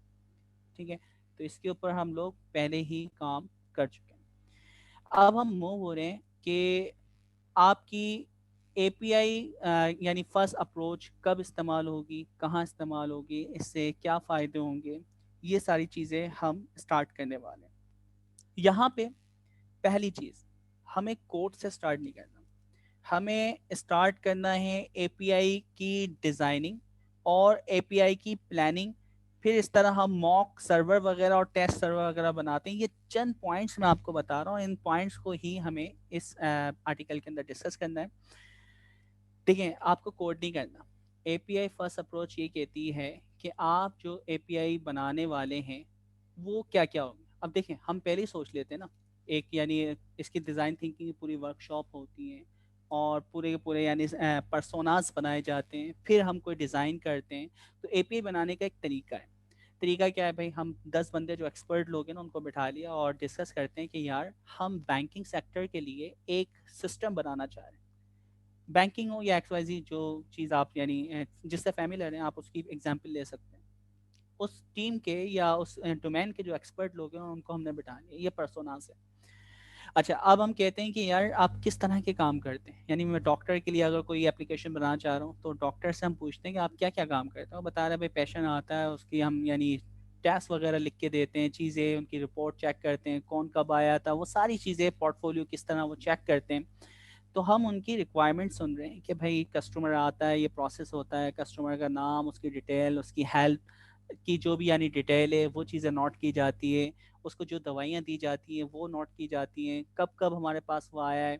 तो इस तरह की यानी वो चीज़ें डेटा मुझे पता चल रहा है कि कस्टमर आता है, विजिटर होता है, उसकी डिटेल आती है, कोई डॉक्टर उसको चेक करता है। तो मेरे माइंड में एक पूरा का पूरा डिज़ाइन बन रहा है कि यार ये फीचर होना चाहिए कि भाई यूज़र की आईडी हो, उसका नेम हो, उसकी रजिस्ट्रेशन नंबर हो। तो मैं एपीआई जो बना रहा हूँ लाइक लॉगिन के लिए, साइन अप के लिए, पूरा जो आपका कोर फंक्शन है उनको हम डिस्कस करते जा रहे हैं। डिस्कस करने के साथ साथ उनकी हम डिज़ाइनिंग प्लान कर रहे हैं। अच्छा, इसको आप किस तरह इम्प्रूव कर सकते हैं, कौन कौन सी चीज़ें हैं जिसकी बेस पे आप बहुत आसानी से डिसीजन ले सकते हैं। तो हम उन तमाम चीज़ों की एपीआई बनाने की कोशिश करते हैं कि इंसर्ट करना, अपडेट करना, डिलीट करना, जो कि नॉर्मल आपके एपीआई के फीचर्स होते हैं। ठीक है, तो वो आप पूरा का पूरा डिज़ाइन पहले वो कर लेंगे। तो हम सबसे पहले एपीआई को डिज़ाइन करते हैं, एपीआई क्या होगी, किस यानी क्या चीज़ें होंगी। उसके बाद उसकी प्लानिंग करते हैं कि कौन सी चीज़ बेहतर है, किस तरह इम्प्रूव कर सकते हैं, किस तरह इसको ऑप्टिमाइज़ करते हैं। अच्छा देखें, अभी तक हमने डेवलपमेंट वगैरह स्टार्ट नहीं की, तो हम मॉक एपीआई टाइप या मॉक जो टेस्ट होते हैं ना वो बना लेते हैं। तो मॉक मॉक क्या होता है, यानी ये फाइनल, या इसको हम कहेंगे कि एंड रिजल्ट नहीं, ये मॉक जिस तरह आपके मॉक क्विज या मॉक टेस्ट होते हैं एग्जाम से पहले एक एग्जाम, पता है ना मॉक क्या होता है, कोई बताएगा मॉक की डेफिनेशन? जी sir mock is kind of a peak. Okay. तो प्री यानी आपकी फाइनल एपीआई बनने से पहले आप एक एपीआई बनाते हैं जिसे आप क्या बोल रहे हैं, मॉक एपीआई। एक मिनट मुझे दिएगा। सही नाम आप इसको कंटिन्यू करेंगे, मॉक एपीआई को, या मॉक सर्वर क्या है? बिल्कुल। अच्छा, मॉकिंग, अहमद आपने क्या बताया था बेटा मॉकिंग के लिए? सर मैंने कहा था fake type of fake server, और जैसे सर ने एग्जांपल दी एग्जाम की, तो फेक एग्जाम मतलब कि वो रियल में होता नहीं है, लेकिन उसको कॉपी कर रहा होता है, मिमिक कर रहा होता है। एग्जैक्टली, एग्जैक्ट रेप्लिका होता है, मिमिक होता है, बट उसके जो है ना, यानी उसके पैरामीटर्स, उसके इवन इफ वो अगर आपको आउटपुट देगा ना, तो आपको लगेगा कि वो एक रियल सर्वर से, कि मैं जो इनपुट रियल सर्वर को दे रहा हूँ, आउटपुट में मुझे वही मिल रहा हूँ। अगर मैं कोई डेटा दे रहा हूँ और मुझे एक्सेप्शन थ्रू हो रहा है, फॉर एग्जांपल जैसे मैं आपको बताऊं कि मैंने 16 साल जो है एटॉमिक एनर्जी कमीशन में काम किया था ना, तो मेरी पोस्टिंग है कराची में, कैनोप में न्यूक्लियर पावर प्लांट है उसमें थी। तो रिएक्टर के ऊपर हाईली रेडियो एक्टिव एनवायरनमेंट होता है, उसके अंदर जो है बेसिकली आपका रेडिएशन से एक्सपोजर बहुत लिमिटेड रखा जाता है, तो वहाँ कोई मेंटेनेंस एक्टिविटी हो, तो वो पहले जो है ना रिएक्टर जैसे इन्वायरमेंट में, कि वहाँ कैसे हर्डल्स होंगे, आपको मूव कैसे करना है, बहुत कंजेस्टेड जगह, पाइप्स हैं, पंप्स हैं, बहुत सारा इक्विपमेंट है वहां पर आपको एक। और फिर जैसे आपने एक बॉयलर के ऊपर काम करना है या आपने एक पंप के ऊपर काम करना है, उस पंप जैसा इक्विपमेंट रखा जाता है, वो आपको प्रोटेक्टिव क्लोथिंग पहनाई जाती है, रेस्पिरेटरी इक्विपमेंट, अगर आपको एयरबोर्न जो है रेडिएशन मौजूद है, तो रेस्पिरेटरी इक्विपमेंट, वो रेडिएशन का डिपार्टमेंट होता है जो एडवाइस करता है कि क्या प्रोटेक्शन आपको लेकर जानी है। वो सारा एक्चुअल एनवायरनमेंट कोशिश की जाती है क्रिएट किया जाए, जिसमें आप जो है वहां जाके काम करेंगे, देन टाइम मॉनिटर किया जाता है, और उसको कोशिश की जाती है मल्टीपल मॉकअप ट्राइज में मिनिमाइज किया जाए, ताकि आप जब एक्चुअल पे काम कर रहे हो, अगर कोई बहुत अर्जेंट जैसे कोई ब्रेक डाउन होने लगा है, कि पंप ब्रेक होने लगा है और असेंशियली रिक्वायर्ड है ऑपरेशन के लिए, तो ऑब्वियसली विदाउट मॉक जाना पड़ता था, और फिर वो अलाइंड जो है लोग होते थे, कि एक बंदा वहां जो है बेसिकली जो जॉब इतनी देर के अंदर टाइमली मॉनिटर जो है जॉब करेगा, देन वो आएगा रिपोर्ट करेगा पिछले अगले बंदे को कि मैंने इतना कर लिया है, तुमने जाना है। तो वो जॉब डिस्ट्रीब्यूटेड होती थी, और वो इस तरह से जो है, तो मॉकअप जो है ना बेसिकली जब मैं कोई रियल इन्वायरमेंट क्रिएट कर रहा हूँ और उसके अंदर जो है, लेकिन वो रियल बेसिकली जो रेप्लिका है, यानी जो तुमने बिल्कुल फेक वर्ड यूज किया था, बस फेक जो है एग्जैक्टली जो है ना, वो जो हम नहीं कहते कराची में कि वो आईफोन की कॉपी फर्स्ट कॉपी है, सेकंड कॉपी है, तो रेप्लिका जो फेक है ना, वो आपकी फर्स्ट कॉपी होनी चाहिए, बिल्कुल exact mimicry on actual environment की। That is the mock server. जज़ाकल्लाह सर। तो वही बिल्कुल अकुन सर। मॉक सर्वर हम बनाते हैं। अच्छा, मॉक सर्वर यानी आपका रियल एपीआई नहीं है, ये आपने एक पहले यानी प्री आप बना रहे हैं एपीआई, और उसके अंदर जो भी आपकी फंक्शनैलिटी होगी, इंसर्ट की, अपडेट की, जो चीज़ रिटर्न करनी है, चाहे वो ग्राफक्यूएल पे बनाएं या रेस्ट के ऊपर बनाएं, ठीक है, ये तो आपके ऊपर डिपेंड करता है कि आप कौन सी टेक्नोलॉजी को इस्तेमाल करते हैं। तो यहाँ पे हम तीन यानी देखिए चार चीज़ें, देखिए इसने लिखा है कि हम कोड नहीं करते, हम सबसे पहले क्या करते हैं, हम डिज़ाइन करते हैं, ठीक है, डिज़ाइन से स्टार्ट करते हैं, प्लानिंग करते हैं, एपीआई को डिज़ाइन करते हैं, फिर हम प्लानिंग करते हैं, हम मॉक्स यानी सर्वर्स और मॉक टेस्ट वगैरह जो होते हैं ना, इनको लिखते हैं, ठीक है। तो ये क्या है, ये आपके पॉस्टमैन के ऊपर अगर आप देखें ना, तो ये पॉस्टमैन के ऊपर मॉक सर्वर का ऑप्शन होता है, और ये कुछ भी नहीं है, आपकी जो कलेक्शन या जो भी आप चीज़ें लिखते हैं ना, उसकी पूरी की पूरी एक यानी मॉक सर्वर प्री बिल्ड बना देता है, और उसके ऊपर वो सारी फंक्शनैलिटी जो आप डिफाइन करना चाह रहे हैं वो आप कर सकते हैं। अच्छा देखिए, इससे अब फ़ायदा क्या हुआ, इससे फ़ायदा हुआ कि मैंने एक मॉक सर्वर बनाया कि भाई बॉस ये चीज़ें इंसर्ट डिलीट अपडेट, और ज़रा इसको आप देख लें, इसके मैंने टेस्ट भी लिख के दे दिए। अच्छा, टेस्ट केस आपने लिख के दे दिए, बॉस के पास वो आपका जो मॉक सर्वर उसका लिंक जाता है, वो उससे उसके टेस्ट वगैरह सारी चीज़ें देख लेते हैं, इंसर्ट हो रहा, अपडेट हो रहा, ओके, स्टैक होल्डर को दिखाते हैं, पता चलता है, वो कहते हैं यार थोड़ी सी चेंजिंग होगी, टेस्टिंग टीम के पास वो एपीआई में देता है, टेस्ट करो यार सारी चीज़ें सही हैं, ओके। अच्छा, तो वो सारी चीज़ें, कोई भी फीडबैक आते हैं जो मुझे मॉक सर्वर वगैरह के मिलते हैं, और मैं वहाँ जाके आपकी मॉक के अंदर चेंजिंग करता हूँ, और वहाँ पे वो चेंजिंग हो जाएगी, और फिर हमारी जो फाइनल एपीआई होगी उसके न्यू वर्जन में या लेटेस्ट वर्जन में हम चेंजिंग कर सकते हैं। अच्छा देखिए, इसके ना बहुत यानी ज़्यादा आपके फ़ायदे हैं पोस्टमैन के। देखिए क्या फ़ायदे हैं कि आपकी जो भी एपीआई है, जैसे कि ऑर्डर्स वगैरह और आपकी बुक लिस्ट वगैरह, ये आपने लास्ट टाइम देखी भी थी, तो जब आप ये कोड कर रहे हैं, इसका जो रिजल्ट आ रहा है, तो अगर आप किसी भी पर्टिकुलर लैंग्वेज में करना चाह रहे हैं, आप देखिए कुकीज़ के बराबर में ये आपका कोड का एक इंटरफेस है, इस पर अगर आप क्लिक करें, तो यहाँ पे आप किसी भी लैंग्वेज के अंदर इसकी जो इंटीग्रेशन है, कनेक्टिविटी के लिए जो कोड आपको रिक्वायर्ड है, ये आपको लिख के दे देता है, चाहे तो आप नॉट जेएस पे, पीएचपी पे, या एक्स वाई जी जिस लैंग्वेज के ऊपर आप काम करते हैं, पाइथन वगैरह पे, तो यहाँ पे आपको कोड भी जनरेट करके दे देता है। तो कहने का मतलब ये कुछ चीज़ें हमारे पास अब बचती नहीं है, हमें करना ही क्या है, ठीक है। तो जस्ट हमें थोड़ी सी कोडिंग वगैरह ये चीज़ें करनी है। अच्छा, यहाँ किसी का कोई क्वेश्चन? सर मेरा एक सवाल है बच्चों से कि मॉक सर्वर का फायदा इन्हें क्या समझ में आया?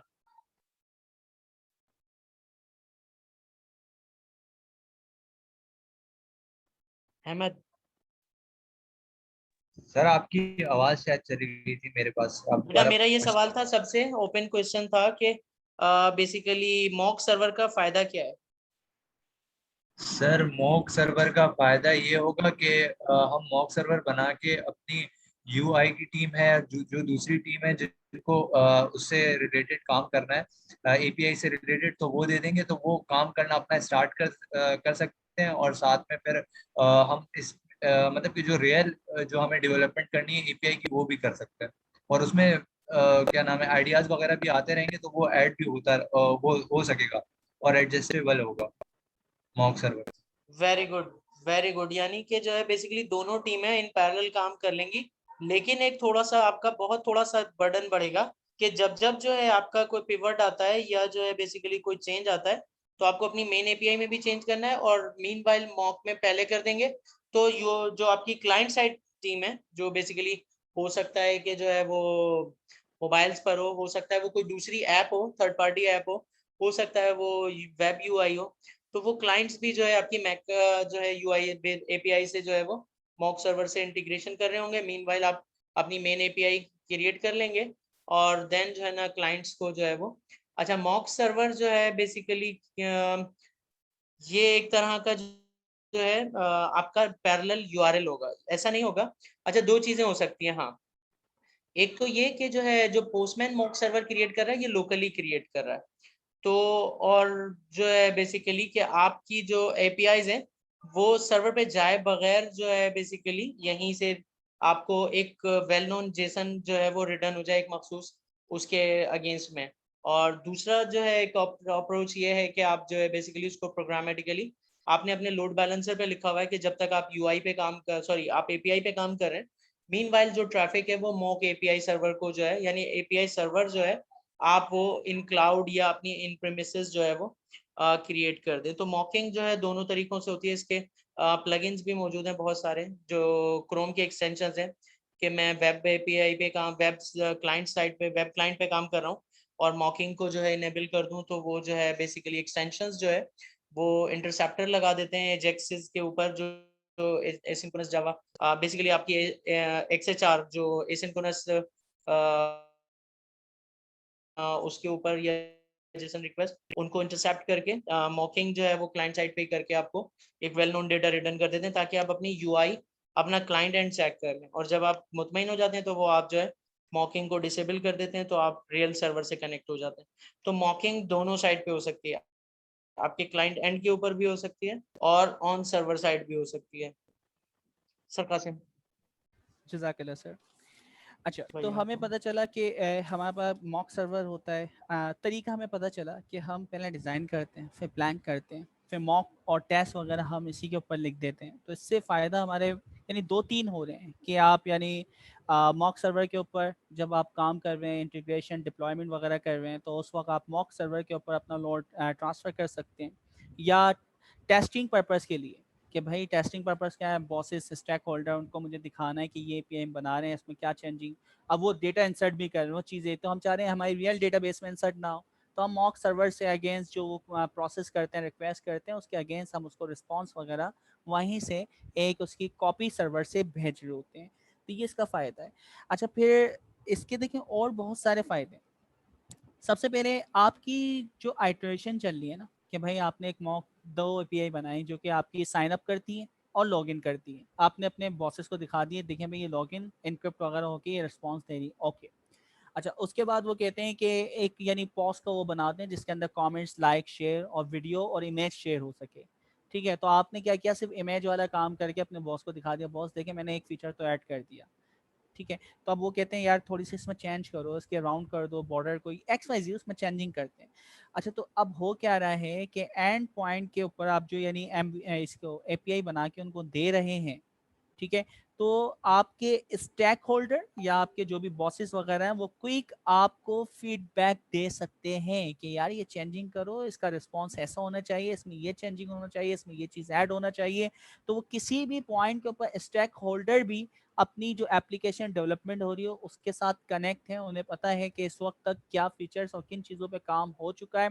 और दूसरा, डेवलपमेंट टीम भी रिक्वायरमेंट के मुताबिक ही काम कर रही है, तो वो किसी भी यानी पॉइंट के ऊपर भटकेगी नहीं। हमारी जो एप्लीकेशन होगी, जो हम एग्जैक्ट चाह रहे हैं, तो हम उसको सुपरवाइज भी कर सकते हैं एज अ मैनेजर या एज अ लीड आप कह सकते हैं, जो भी स्टेक होल्डर्स वगैरह हैं।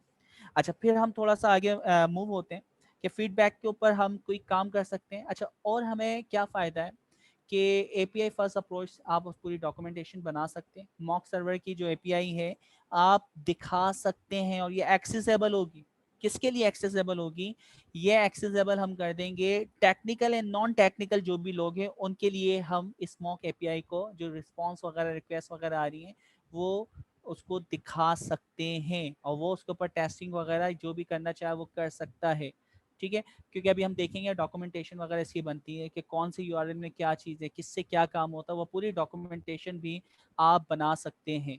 कैसे बनाएंगे? तो वो थोड़ी सी यानी चीज़ें हैं, ये देख रहे हैं ना आप डॉक्यूमेंटेशन, इसके अंदर कौन कौन से यूआरएल हैं, गेट है, पुट है, डिलीट है, क्या क्या चीज़ें इसमें मौजूद हैं, वो सारी चीज़ें इसमें मौजूद हैं। आप इसकी पूरी डॉक्यूमेंटेशन कर सकते हैं, इसको अपडेट कर सकते हैं। ठीक है, तो ये डॉक्यूमेंटेशन वगैरह भी आप कर सकते हैं। तो इसको देखेंगे किस तरह होती है, आगे इस आर्टिकल में बता भी रहा है, तो आप खुद इसको थोड़ा सा यानी पढ़ने की कोशिश करेंगे। ये एपीआई फर्स्ट अप्रोच का जो काम करने का तरीका है वो आपको यहाँ पे दिखाया जा रहा है। आप क्या करते हैं, आप एडी, जैसे पहले आईडी था, अब है एडी। एडी का मतलब क्या है? API development environment. उसके लिए हम इस्तेमाल कर रहे हैं किसका? पोस्टमैन का। और पोस्टमैन के ऊपर हम डिज़ाइन और मॉक, आपका जो भी सर्वर है उसके ऊपर अपने राइट टेस्ट वगैरह करते हैं। ठीक है, जब आपने ये काम की तो ये डायरेक्टली आपने क्या किया, रन टेस्ट जो भी है वो करने के बाद इसको इंटीग्रेट कर दिया अपने बॉसेस वगैरह जो भी उनको आपने दिखा दिया। ठीक है, तो वो डिप्लॉय हो गया। अच्छा, अब डिप्लॉय होने के बाद आप कहते हो कि अब इसकी यानी प्रोग्रामिंग, इसकी एप्लीकेशन बनाओ, अब इसकी पहली स्क्रीन, दूसरी स्क्रीन, तो फिर हम उसकी कोड करते हैं और फिर कोड जो होता है वो किसके ऊपर होता है? आईडी के ऊपर। तो आपने पहले एपीआई बनाई, डायरेक्टली उसको इंटीग्रेट करके जो भी उसके टेस्ट केस वगैरह हैं उसको डिप्लॉय करके अपने बॉसेस को दिखाया। उन्होंने कहा ओके अब इसकी एप्लीकेशन बना दो। ठीक है, इसकी यूआई बनाओ, फिर हम यूआई बनाते हैं और फिर जो रियल एपीआई है वो डायरेक्टली कोड के साथ इंटीग्रेट हो जाती है। तो ये पूरा आपका प्रोसेस चलता है। ठीक है, तो अब ये प्रोसेस आप देख सकते हैं, एपीआई बन रही है, फिर कोड हम करते हैं, फिर चेकिंग करते हैं यानी पुश करते हैं रैपो के अंदर, फिर वो डिप्लॉय होती है। या डायरेक्टली आप एपीआई डिज़ाइन करते हैं, मॉक बना के डायरेक्टली उसको डिप्लॉय कर देते हैं और वो फिर यानी टेस्टिंग वगैरह हो रही होती है। इसमें किसी को कोई प्रॉब्लम हो रही है इस डायग्राम में? जी दोस्तों, ओके ग्रेट, फिर हम आगे मूव होते हैं। अच्छा, अब हमारे पास दो अप्रोच है, एक एपीआई फर्स्ट हम अप्रोच सुनते हैं और एक है एपीआई फर्स्ट डिज़ाइन। इसमें कुछ ज़्यादा फ़र्क नहीं, थोड़ा सा ही फ़र्क है। एपीआई फर्स्ट डेवलपमेंट में क्या है कि भाई हम जो भी यानी काम करेंगे पहले एपीआई बनाएंगे। अच्छा, एपीआई कैसे बनाएंगे? आपने कहा कि यार हम ये सर्विसेज दे रहे हैं कि लाइक ब्लड बैंक डोनर्स वगैरह होंगे और जो उसको कंज्यूमर होंगे, यूज़ करने वाले होंगे, उनका डेटा होगा। तो हमने सोचा कि भाई आपके सिर्फ वो क्या होंगे, साइन अप होंगे, और जो डोनर को एक्सेप्ट करने वाले एक्सेप्टर्स होंगे। ठीक है, तो इन दो के लिए आपने एपीआई का सोच लिया, ओके डन। आपने एपीआई बना के दे दी, कोड करके एपीआई बना दी, और वो अब वो इंटीग्रेट करें, कुछ भी करें, वो आगे का काम है। तो इसमें आप पहले एपीआई बनाते हैं, फिर उसके बाद उसका कोड लिखते हैं, फिर उसको इंटीग्रेट करते हैं, फिर उसको डिप्लॉय करते हैं। यहाँ पे आपने सिर्फ ऊपर ऊपर की चीज़ सोची कि हमें डोनर और एक्सेप्टर्स के लिए एक एपीआई बनानी, वो आपने बना के दे दी। ठीक है, ये पहली अप्रोच है। दूसरी जो अप्रोच है ये थोड़ी सी advance, API first design approach. इसमें आपको पूरी प्लानिंग करनी है। प्लानिंग क्या करनी है? प्लानिंग एपीआई क्या होगी, किन कस्टमर्स के लिए होगी। अच्छा, वो जो कस्टमर्स हैं तो वो यानी किस यानी सेगमेंट्स हैं, उनका क्या बिहेवियर, डिज़ाइन थिंकिंग के जो रूल्स हैं अभी आगे जाके हम देखेंगे कि कस्टमर को जानना कि कस्टमर क्या है, उसकी प्रॉब्लम को जानना, तो हम पूरी की पूरी डिज़ाइन की भी प्लानिंग करेंगे कि डिज़ाइन होगा क्या, क्या क्या चीज़ें होंगे, किन के लिए हम बना रहे हैं, और फिर उसके बाद हम एपीआई बनाएंगे। तो बस दोनों का ये फ़र्क समझ आ गया। इसमें ये कह रहे हैं कि एपीआई आपने सोचा, जनरल सोचा और एपीआई बना के उसको आपने पब्लिश कर दिया। दूसरे के अंदर कह रहा है कि नहीं, एकदम से आप पब्लिश नहीं करें, पहले आप जो एपीआई बनाने वाले हैं ना उसके ऊपर भी अच्छी तरह थोड़ी सी रिसर्च करें, प्लानिंग करें, फिर उसका डिज़ाइन करें, फिर वही मॉक सर्वर वगैरह जो ऊपर आपने देखा है वही प्रोसेस आप कर सकते हैं। लेकिन एपीआई बनाने से पहले एपीआई किसके लिए बनाई जा रही है, क्या है, उसके ऊपर थोड़ी सी रिसर्च करना पड़ेगी। ठीक है, तो इसमें कोई मुश्किल इन दोनों पॉइंट्स के अंदर, एपीआई फर्स्ट डिज़ाइन और एपीआई फर्स्ट डेवलपमेंट, दोनों का फ़र्क। वो सर।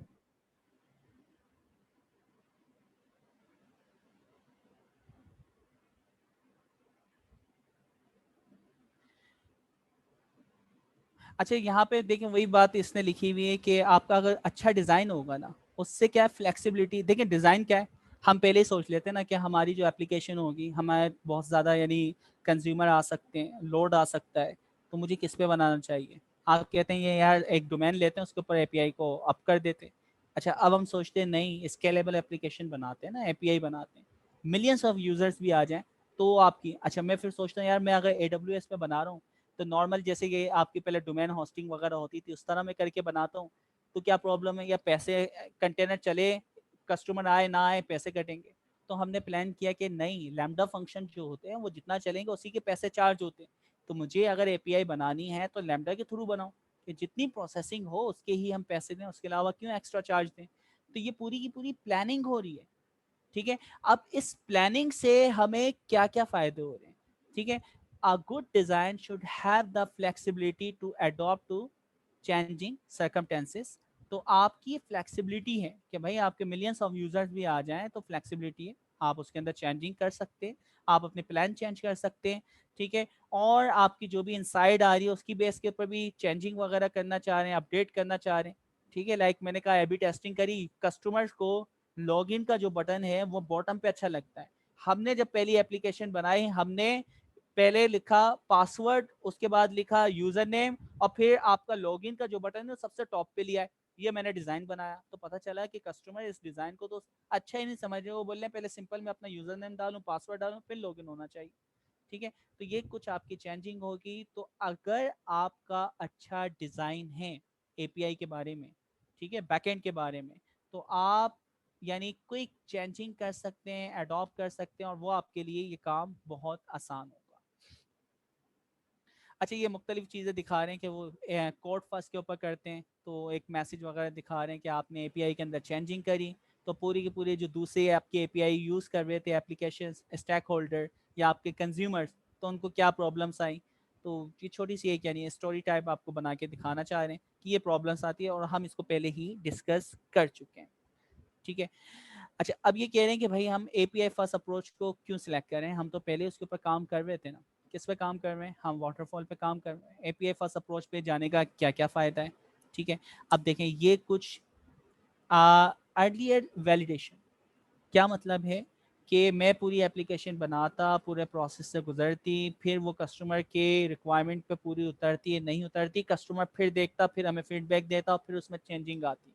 ठीक है, तो अर्लियर वैलिडेशन का क्या मतलब है कि मैंने कोई एक मॉक सर्वर बनाया, वो अपने स्टेक होल्डर्स को दिया, जो भी उसको डेवलप करवा रहे हैं उन्होंने उसको देखा, उन्होंने नहीं यार ये चीज़ ये होना चाहिए, यहाँ पे ये रिटर्न होना चाहिए, उसके मुताबिक कोई आपने वैलिडेट कर लिया कि यार ये प्रोजेक्ट में चेंजिंग होना चाहिए, तो आपकी कॉस्ट भी सेविंग हो गई, टाइम भी सेविंग हो गया, और लाइफ साइकिल आपका जो प्रोजेक्ट है वो जल्द से जल्द बनेगा। ठीक है, अच्छा फिर क्या है, clear abstraction layer. Abstract layer जैसे कि एब्स्ट्रैक्ट क्लास होती है कि डायरेक्टली इंस्टेंस नहीं होता, लेकिन आपकी क्या होती है, ये आपकी पेरेंट क्लास या इसके चाइल्ड क्लास के थ्रू इसका इंस्टेंस बना सकते हैं। तो एब्स्ट्रैक्ट व्यू या एब्स्ट्रैक्ट लेयर है। एब्स्ट्रैक्ट का मतलब यानी इसकी पूरी की पूरी इंटीग्रेशन इसकी चाइल्ड क्लास वगैरह बना के या इसका डिज़ाइन वगैरह बना के एपीआई का हम करेंगे। ठीक है, तो आपके पास एक क्लियर एब्स्ट्रैक्ट लेयर है कि क्या करने वाले हैं, किससे कनेक्टिविटी होगी, लॉगिन होगा, साइन अप होगा, शेयर होगा, वो सारी चीज़ें आपके पास पूरा एक क्लियर एब्स्ट्रैक्ट लेयर मौजूद है। अच्छा फिर क्या है, डीकपलिंग डिपेंडेंसीज। ठीक है। डिपेंडेंसीज वाला जो काम था ना कि भाई एक टीम काम करेगी तो दूसरी टीम काम स्टार्ट करेगी, तो यहाँ पे क्या है, आपने एक मॉक सर्वर बनाया, स्टेक होल्डर को दिखा दिया, उसके बाद टेस्टिंग केस भी लिख दिए, या टेस्ट यानी जो यूनिट है उसको दे दिया, वो अपने टेस्ट केसेस लिख रहे हैं, उसके अगेन उनके फीडबैक भी आ गए, स्टेक होल्डर के फीडबैक भी आ गए। तो आपकी जो डिपेंडेंसीज थी, ठीक है, एक सर्विस की दूसरी सर्विस पे या एक वर्कर की दूसरे वर्कर पे, तो अब वो आप पैरेलल काम कर रहे हैं। मॉक सर्वर बना के आपने कोई दोस्तों को दिखाया, उनके यानी फीडबैक लिए, और उसके ऊपर आपकी कोडिंग, इंटीग्रेशन, वो सारी चीज़ें बहुत फास्ट होगी। तो डीकपलिंग डिपेंडेंसीज, तो डिपेंडेंसीज जैसे कि कोड बेस पे होती थी कि आपने पहले फीचर पे कोड कर लिया, काम कर लिया, अब आप एपीआई के इंतज़ार में, तो वो चीज़ अब नहीं होगी। अच्छा, फास्टर ग्रोथ, तो फास्टर ग्रोथ क्यों हो रही है, इसकी मैंने एग्जांपल आपको अभी दी कि एक एपीआई पहले से बनी हुई, आप उसको इंटीग्रेट कर लें, ठीक है, या आपने अपनी एपीआई बना ली, अब मैं कहता हूँ इसकी मोबाइल ऐप बनाओ, इसकी डेस्कटॉप ऐप बनाओ, इसकी ब्राउजर बेस यानी वेब एप्लीकेशन बनाओ, तो जो भी आप बनाना चाह रहे हैं एपीआई तो वही है, फंक्शनैलिटी तो वही है। अब यूआई किसी भी चैनल पे आप इस्तेमाल करें, उससे क्या फ़र्क पड़ता है, तो आपकी जो ग्रोथ है वो बहुत फास्टर हो जाएगी, ठीक है।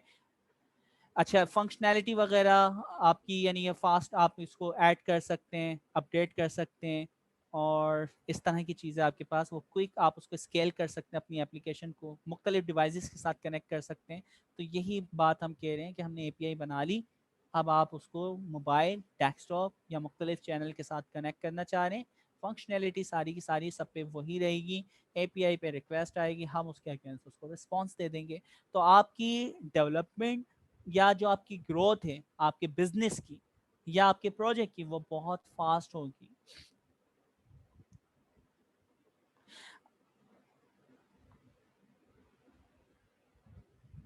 अच्छा देखिए, वहाँ पे हमें क्या फ्रीडम मिल रही थी, वहाँ पे लैंग्वेज हम डिपेंडेंट थे ना, कि भाई लैंग्वेज पे काम करेंगे, उसके मुताबिक एपीआई बनाएंगे, उसके हिसाब से ही हमें रिस्पॉन्स चाहिए।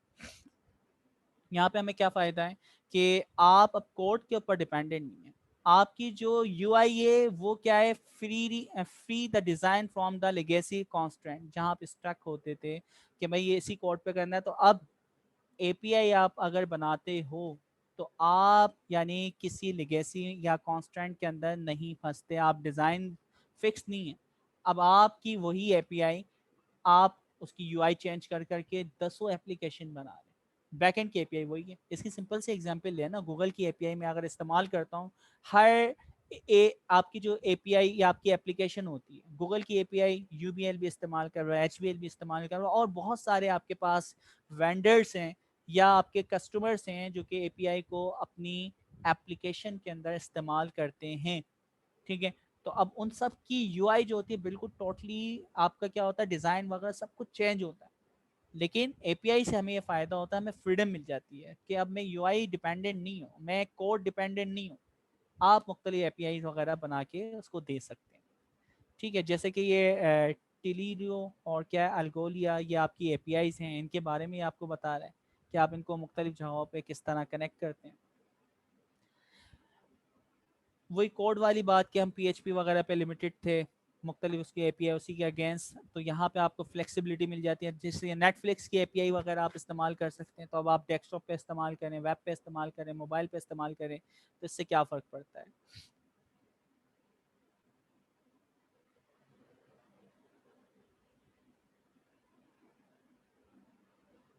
अच्छा, ये आपको एक चीज़ साइकिल बता रहा है कि आप एपीआई फर्स्ट में करते क्या हैं। सबसे पहले कोई नया फीचर आया, उसके अगेंस्ट आपने ए बी टेस्टिंग वगैरह, जैसे मैंने एग्जांपल दी कि नया फीचर बनाया, मैंने 10 कस्टमर को दिखाया, उनके रिस्पॉन्स लिए, ठीक है, और आपने वो फीचर वगैरह बिल्ड किया, उसको डिप्लॉय कर दिया, और उसके बाद जो स्टेट आ रहे हैं उन स्टेट्स की बेस पे डिसाइड किया कि ये फीचर रखना है या नहीं रखना, ठीक है। ए बी टेस्टिंग के बारे में सुना हुआ है आप लोगों ने दोस्तों?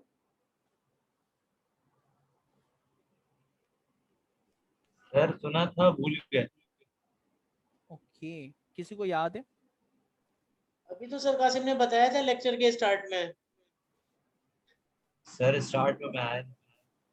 आज बताया है अहमद यार, ऐसी बातें नहीं करो अहमद यार, मैं आज बताया है सर कासिम ने। अभी सर कासिम हिंट देंगे तुम्हें याद आ जाएगा, देखो। फेसबुक की मैंने बात की थी कि फेसबुक कोई नया फीचर लाती है तो कुछ सिलेक्टेड यूजर्स को वो फीचर दिखा रही होती है। अच्छा देखें, सिंपल है, इतना कोई मुश्किल तरीन काम नहीं है। मैं क्या कर रहा हूँ, मैं एक नया फीचर लाना चाह रहा हूँ लाइक लॉगिन का, या चले एक एडवर्टाइज दिखाता हूँ कि ये चीज़ आप परचेज करें। ठीक है, मैंने क्या किया, सैम उसका यानी डिज़ाइन रखा। उसका जो बटन है ना, एक पे मैंने रेड कलर कर दिया और एक के ऊपर मैंने like light blue Facebook type का जो कलर है वो किया।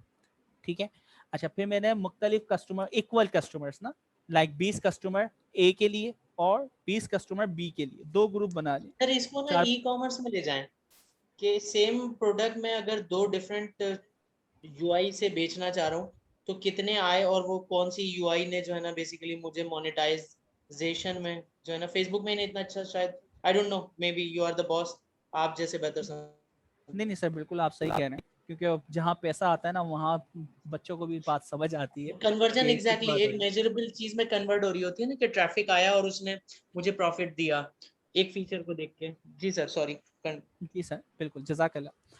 अच्छा तो वही हम सिंपल ये इसी चीज़ को हम प्रोडक्ट पे ले लेते हैं। लाइक मैं एक पेन सेल कर रहा हूँ, ठीक है, पूरा डिज़ाइन सेम है। अच्छा उसकी यूआई में थोड़ी सी मैंने चेंजिंग कर दी। एक में मैंने पेन की जो निप है यानी हेड है उसको जूम करके दिखा दिया। एक में मैंने उसको बिल्कुल यहाँ छोटा करके और उसके बारे में सिर्फ टैक्स लिखा हुआ है। ठीक है, और एक में मैंने लिख के भी यानी उसका दिखा दिया कि उसका रिजल्ट क्या आ रहा है। तो मैंने तीन क्या बनाए, एक ही प्रोडक्ट को बेचने के लिए उसके तीन एडवर्टाइज बनाए। ठीक है, और मैं इक्वल कस्टमर्स लाइक 100 कस्टमर को पहला वाला आर्टिकल दिखाऊंगा, दूसरे वाले को 100, 200 को। ठीक है, फिर इसी तरह 300 तक का जो यानी स्लैब होगा उनको अलग, तो 100 करके मैं तीन कस्टमर्स के ग्रुप को वो चीज़ दिखाता हूँ एक जैसा, उन सबके बिहेवियर सेम है। तो मुझे पता चला कि भाई जो आपकी यानी राइटिंग करते हुए आप दिखा रहे हैं उसकी सेल सबसे ज़्यादा हुई, उसके ऊपर सबसे ज़्यादा मेरे पास रिस्पॉन्स आए, दूसरे कस्टमर की अटेंशन जो है वो इसने सीख की है। तो अब मुझे क्या करना चाहिए, ए बी सी, कौन सी स्क्रीन रखना चाहिए, तीनों रखें नो सर, या? जिसमें सर वो जो राइटिंग करता हुआ पेन है वो वाला। ठीक है, तो बिल्कुल हमें जिसमें सबसे ज़्यादा फ़ायदा होगा, तो ये सारी चीज़ें हैं। तो यहाँ पे देखें, आप कोई नया फीचर डिज़ाइन करते हैं, आप क्या करते हैं, gate feedback about the new feature, मुख्तलिफ सेगमेंट से आप पहले पूछ लेते हैं, डिज़ाइन थिंकिंग का कॉन्सेप्ट होता है। फिर उस फीचर्स को आप बनाते हैं और फिर उसके बाद आप क्या करते हैं, उसको डिप्लॉय कर देते हैं। ठीक है, ये सेगमेंट क्योंकि छोटा होता है, जो फीडबैक आप ले रहे थे फीचर के बारे में, इसकी मैं एग्जांपल अगर दूं, देखें, यूबीएल ने पाकिस्तान में सबसे पहले टैप एंड पे क्या है, मोबाइल एप्लीकेशन के अंदर आपकी क्या नाम है, आप क्रेडिट कार्ड या आपके पास डेबिट कार्ड है तो उसको आप एज अ डेबिट कार्ड या एटीएम यानी क्या नाम है कार्ड के तौर पे इस्तेमाल कर सकते हैं। आपकी जो पॉस मशीन होती है ना, जो आप कार्ड यानी पंच करके पैसे वगैरह पे करते हैं मुख्तलिफ सुपर स्टोर्स पे, तो वहाँ पे इसकी सर्विस क्या कर दी कि जस्ट आप अपने मोबाइल को उनकी डिवाइस पे टच करेंगे और उसके बाद आपकी RFID वगैरह जो भी उसके अंदर यानी टेक्नोलॉजी उन्होंने इस्तेमाल की है उसके थ्रू वो आपके क्रेडिट कार्ड की डिटेल उससे कनेक्ट हो जाएगी, यानी आपका मोबाइल आपका क्या काम कर रहा होगा, आपका कार्ड का काम कर रहा होगा। ठीक है, तो ये छोटा सा फीचर है। अब ये फीचर बनाने के लिए यूबीएल ने इसकी मुख्तलिफ वर्कशॉप की, वर्कशॉप में मुख्तलिफ जो एक्सपर्ट लोग हैं जो कि क्रेडिट कार्ड डेबिट कार्ड इस्तेमाल करते हैं उन लोग को बुलाया, 10-10 बंदों को बुला लिया या 5-5 बंदों को बुला लिया। फिर उनसे पूछा कि आप क्या क्या चीज़ें पसंद करते हैं, किस तरह करते हैं प्रोसेस, उसके ऊपर पूरी उनके फीडबैक लिए कि अगर ऐसा हो जाए कि आपका कार्ड आपको यानी निकालना ही ना पड़े, आप मोबाइल टच करें, तो उनके फीडबैक अच्छा है यार, फीचर तो बड़ा अच्छा है। तो फीडबैक हमने लिए। ठीक है, अब फीडबैक लेने के बाद वो फीचर हमने बिल्ड कर दिया, बड़ा एक लंबा प्रोसेस था। उसके बाद हमने क्या किया, आपकी मोबाइल एप्लीकेशन के अंदर वो फीचर डिप्लॉय करके उसको पब्लिक कर दिया, अब कोई भी इस्तेमाल कर सकता है। अच्छा, अब जब इस्तेमाल करने लगे तो अब हमारे पास यानी मैं एक एग्जांपल दे रहा हूँ कि फीडबैक आए कि भाई कस्टमर उसके ऊपर ट्रांजैक्शन ही नहीं कर रहा है, उसने एक दफ़ा करी, दो दफ़ा करी, उसके बाद वो क्यूआर से पेमेंट करता है बानिस्बत टैप एंड पे से। ठीक है, तो क्या फीचर रखना चाहिए, नहीं रखना चाहिए, फिर हम उस स्टेट्स की बेस पे डिसाइड करेंगे कि यार इसको रखें या ना रखें। ठीक है, तो ये अभी टेस्टिंग वगैरह ये पूरा एक लाइफ साइकिल आपका चलता रहेगा इनोवेशन के अंदर, कोई भी सर नया इस पे फीचर एक आए। चीज मैं ऐड करना चाह रहा था कि ए बी टेस्टिंग की ना आजकल एआई में हम अपने पास जो है वो, आप तो खैर माशाल्लाह उसी फील्ड के अंदर है, मैं बस ऐड करना चाह रहा था कि पिछले दिनों मैं आर्टिकल्स देख रहा था कि कस्टमर सेगमेंटेशन में और मार्केट सेगमेंटेशन में जो है बेसिकली ए बी टेस्टिंग जो है वो बहुत ज़्यादा रोल प्ले कर रही है, जिसमें हम कस्टमर्स के ऊपर डिफरेंट मार्केटिंग कैंपेन्स जो है वो बेसिकली सेम कस्टमर के ऊपर डिफरेंट मार्केटिंग कैंपेन्स के रिजल्ट्स देख रहे होते हैं कि कौन सी मार्केटिंग कैंपेन किस टाइप ऑफ जो है कस्टमर्स को जो है वो अट्रैक्ट कर रही होती है, और उसके लिहाज से कस्टमर सेगमेंट्स बना लेते हैं। फॉर एग्जांपल सेलिब्रिटी है, तो सेलिब्रिटी अगर किसी ऐड में डाली जाए, किसी मार्केटिंग कैंपेन में डाली जाए, तो एक सेट ऑफ कस्टमर्स जो है वो अट्रैक्ट होते हैं। बेसिकली कोई टेक्निकल डिटेल्स डाली जाए तो वो एक सेट ऑफ कस्टमर्स जो है वो टैप होते हैं, या जो है बेसिकली वो लीड जनरेशन से जो है वो बेसिकली प्रोडक्ट जो है वो सेल आउट या मोनेटाइजेशन की तरफ जो है वो बेसिकली कन्वर्ट हो रहे होते हैं। तो इसमें भी जो है जैसे आपने जिक्र किया कि ए बी टेस्टिंग का बहुत अहम रोल है। बिल्कुल सर, ऐसा ही है। और ये सारे काम भी हम लोग सर यूबीएन में लिटरली कर रहे हैं। ए बी टेस्टिंग मुख्तलिफ सेगमेंट पर की जाती है, क्लस्टरिंग वगैरह करके मुख्तलिफ हमें सेगमेंट निकाले जाते हैं कस्टमर के, फिर उनको मार्केट किया जाता है मुख्तलिफ अप्रोच से। यानी सेम मैसेज नहीं होता, हमने 3 किस्म के मैसेज लोगों को भेजे और उसके अगेंस्ट हमें क्या रिस्पॉन्स आया, तो वो सारी चीज़ें फिर ट्रैक की जाती हैं। और फिर नेक्स्ट यानी जो हम कैंपेन वगैरह लॉन्च करते हैं, तो वो प्रीवियस जो इनसाइड है उसको इस्तेमाल करते हुए हम चीज़ें काम करते हैं। तो अभी हमारे साथ 2 साल पहले ना सिर्फ 5 लाख ट्रांजैक्शन होती थी मंथ में, अभी 3.5 मिलियन पर मंथ हमारी ट्रांजैक्शन वॉल्यूम आ रहा है। माशाल्लाह माशाल्लाह तो माशाल्लाह। यानी ये सारी चीज़ें आपकी ए बी टेस्टिंग वगैरह इन चीज़ों से ही बढ़ती हैं। ओके, तो अब आगे हम मूव होते हैं कि भाई ये डिज़ाइन एपीआई, अब ये पूरा का पूरा आर्टिकल जो है ना आगे से जो स्टार्ट हो रहा है डिज़ाइन एपीआई, और इसके लिए हम पॉस्टमैन इस्तेमाल करेंगे। पॉस्टमैन की कलेक्शन आप लोगों ने पढ़ी हुई है, पॉस्टमैन का एनवायरनमेंट आपने पढ़ा हुआ है, आप किस तरह एक यूआरएल की रिक्वेस्ट बनाते हैं, किस तरह उसकी टेस्टिंग होती है, बेस यूआरएल किस तरह बनाते हैं, ये सारे काम आप कर चुके हैं। ठीक है, तो यहाँ पे इन्होंने एनवायरनमेंट बनाया, बेस यूआरएल का यानी आपने लिंक दे दिया। इससे क्या होता है, ये सारी चीज़ें आप पहले ही कर चुके हैं, देख सकते हैं, जैसे कि आपने ये बेस यूआरएल बनाया हुआ है। ठीक है, उसके बाद आपके बेस यूआरएल के अंदर क्या है, ये पूरा पूरा लिंक मौजूद है। ठीक है, नीचे आपके देखें आ रहा है इनिशियल वेरियो, तो ये इस वेबसाइट का लिंक मौजूद है। तो अब मुझे बार बार पूरा एड्रेस नहीं लिखना पड़ रहा, आप इसको इस्तेमाल कर लेंगे। आपके मुख्तलिफ एंड पॉइंट होते हैं, क्योंकि ये रेस्ट एपीआई टाइप हम बना रहे हैं। तो आपने कहा कि भाई पुशअप जो भी है वो आपको शो करेगा, पुशअप आईडी के अगेंस्ट आपके जो है वो डिटेल शो करेगा। तो ग्राफ क्यूएल के ऊपर जो आपने काम किया था वो सारा यहाँ पे मुख्तलिफ आपने रिक्वेस्ट मेथड भेजे, गेट के मेथड है, पोस्ट के, पुट के, डिलीट के। ठीक है, तो गेट सबको पता है, डिलीट सबको पता है, पॉज सबको पता है, पुट क्या करता है कोई बताए? जस्ट देखना चाह रहा हूँ आपको याद है या नहीं। जी, पुट क्या करता है दोस्तों?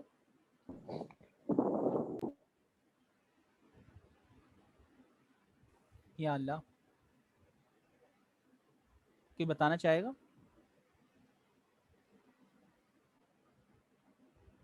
अरे भाई स्क्रीन पे लिखा है, देख के पढ़ दो ना। अल्लाह, अच्छा सब कनेक्ट है ना हमारे साथ? अपडेट सर टेक्स्ट में आया है, हमजा ने चैट में बताया, शायद इनका माइक काम नहीं कर रहा, अपडेट करता सही, है। चलें जज़ाकल्लाह। अच्छा, पुट के अलावा एक और भी होता है, वो याद है? सर वो पोस्ट। Patch patch. सही, जज़ाकल्लाह। तो हमें पता चला कि हमारे पास पुट है, पैच है, और ये काम आप यानी इंसर्ट वाला काम जो है ना वो आप पॉज से भी पहले ही करवाते थे रेस्ट एपीआई वगैरह में, तो करवा सकते हैं इसमें आप पॉज क्या। अहमद तुम आज खाना खा के नहीं बैठे हो, तुम्हारा फूल लो लग रहा है। ओ, इन्ना लिल्लाहि व इन्ना इलैहि राजिऊन। अल्लाह, सर आज वाकई में खाना नहीं खाया। अच्छा, अब ये सारे ना हम आर्टिकल ना पहले ही पढ़ चुके हैं, इसमें कोई नई चीज़ जो आ रही है ना वो आपकी डॉक्यूमेंटेशन वाली है। ठीक है, एपीआई डिज़ाइन कर रहे हैं किस तरह। अच्छा, फिर देखिए हमारे पास ना इन्वायरमेंट बनते हैं, जैसे आप ये देख रहे हैं ना इन्वायरमेंट माई वर्क स्पेस है।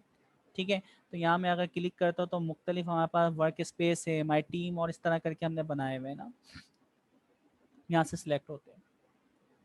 ठीक है, बूट कैम्प 2020, माई टीम, इसमें क्या फ़ायदा है कि मैं 10 बंदों के साथ मिलके काम कर रहा हूँ, सब यानी आपका कोई नया यूआरएल ऐड करते हैं, उसमें चेंजिंग करते हैं, तो आप अपनी टीम कोलैबोरेटिव टीम के लिए आप इन्वायरमेंट बना सकते हैं और उसमें जो भी आप चीज़ें ऐड करेंगे वो सबके पास शो हो जाएंगी, विजिबल हो जाएंगी, और कोई भी दूसरा बंदा ऐड करेगा वो भी आपके पास शो होगी। तो आप कोलैबोरेटिव टीम में भी काम कर सकते हैं, आप अपनी पर्सनल वर्क स्पेस बना के काम कर सकते हैं। तो ये सारी चीज़ें इसके पोस्टमैन के फ़ायदे हैं, इसके बारे में सिंपल बता रहा है।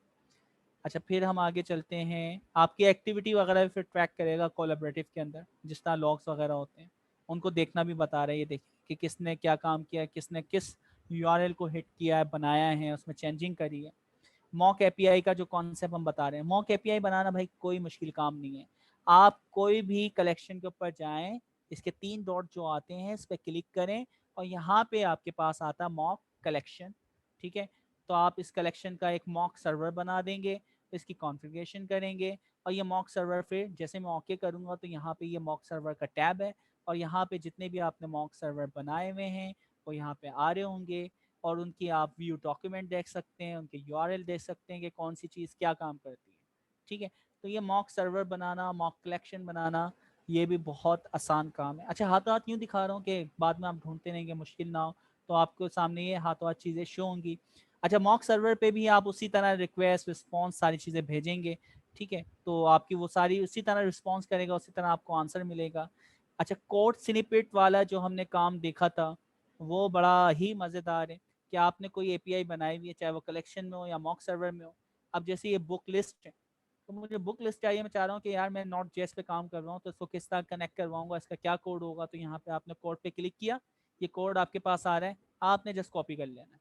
ठीक है, कॉपी का भी आपके पास ऊपर टॉप पे बटन आ रहा है, तो आप यानी अपने कोड अपने सर्वर के ज़रिए यहाँ पे रिक्वेस्ट वगैरह भेज सकते हैं, बशर्त आपकी जो भी एपीआई की कीज़ वगैरह हैं वो वहाँ पे कनेक्ट हों।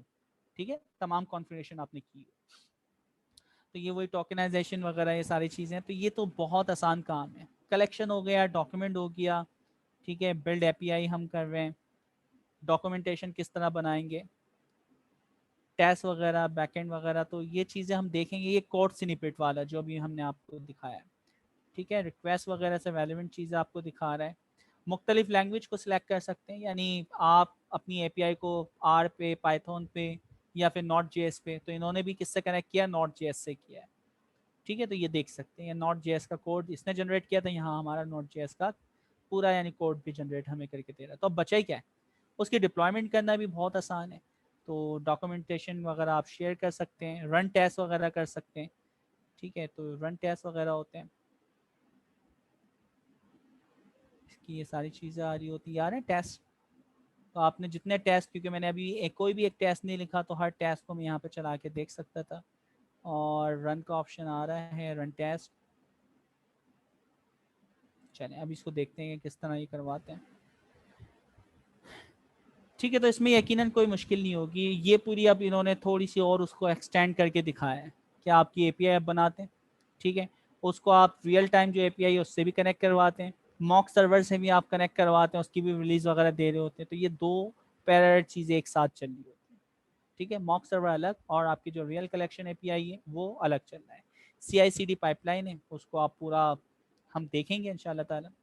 तो काम करने का वही तरीका है, डिज़ाइन न्यू फीचर, फीडबैक लेते हैं, नया फीचर को बिल्ड करते हैं और उसकी चेंज वगैरह जो भी होती है उसको हम डिप्लॉय कर देते हैं।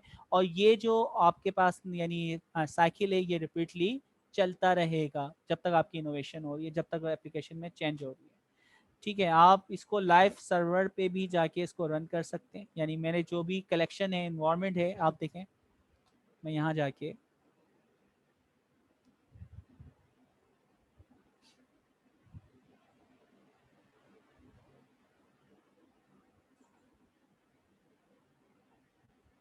तो वही सारे कलेक्शन वगैरह आप लाइव यहाँ पे पोस्टमैन के ऊपर भी, वेबसाइट के ऊपर चेक कर सकते हैं। ठीक है, तो हम यानी एपीआई पे थे, कलेक्शन पे थे, वही सारी चीज़ यहाँ पे आप टेस्ट कर सकते हैं। ठीक है, यहाँ पे भी आपकी एपीआई की यूआरएल्स वगैरह जो आपने बनाए हुए होंगे, और क्या है, मॉक सर्वर। ठीक है, ये एबीसी वाला बनाया हुआ है, इसकी भी आप टेस्टिंग वगैरह सारी चीज़ें कर सकते हैं, क्या क्या चीज़ें आ रही हैं। ओके, आगे मूव होते हैं।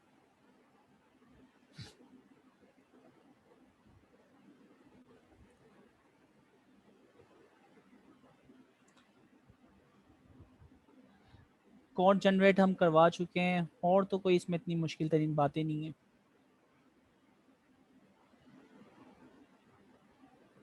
भाई आर्टिकल को एंड कर रहा है कि भाई क्या फ़ायदे हैं, ये सारे फ़ायदे तो हम पहले ही डिस्कस कर चुके हैं।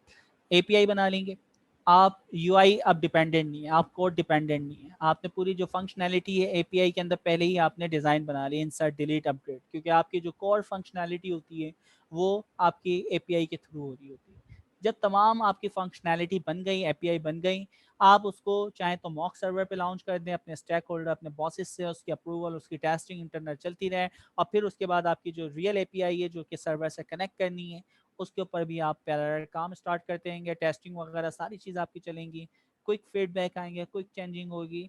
तो ये साइकिल बहुत फास्ट कर देगा। किसको फास्ट कर देगा?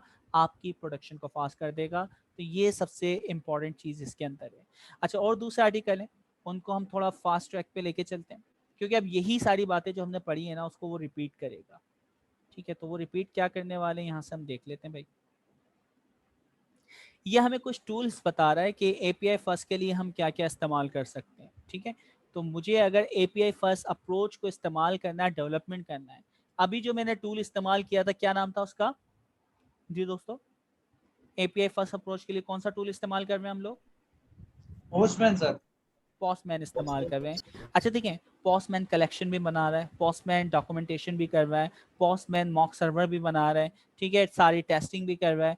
तो हमें एपीआई डेवलपमेंट करनी है, तो एपीआई डेवलप करने के लिए सबसे बेस्ट जो है वो पोस्टमैन है।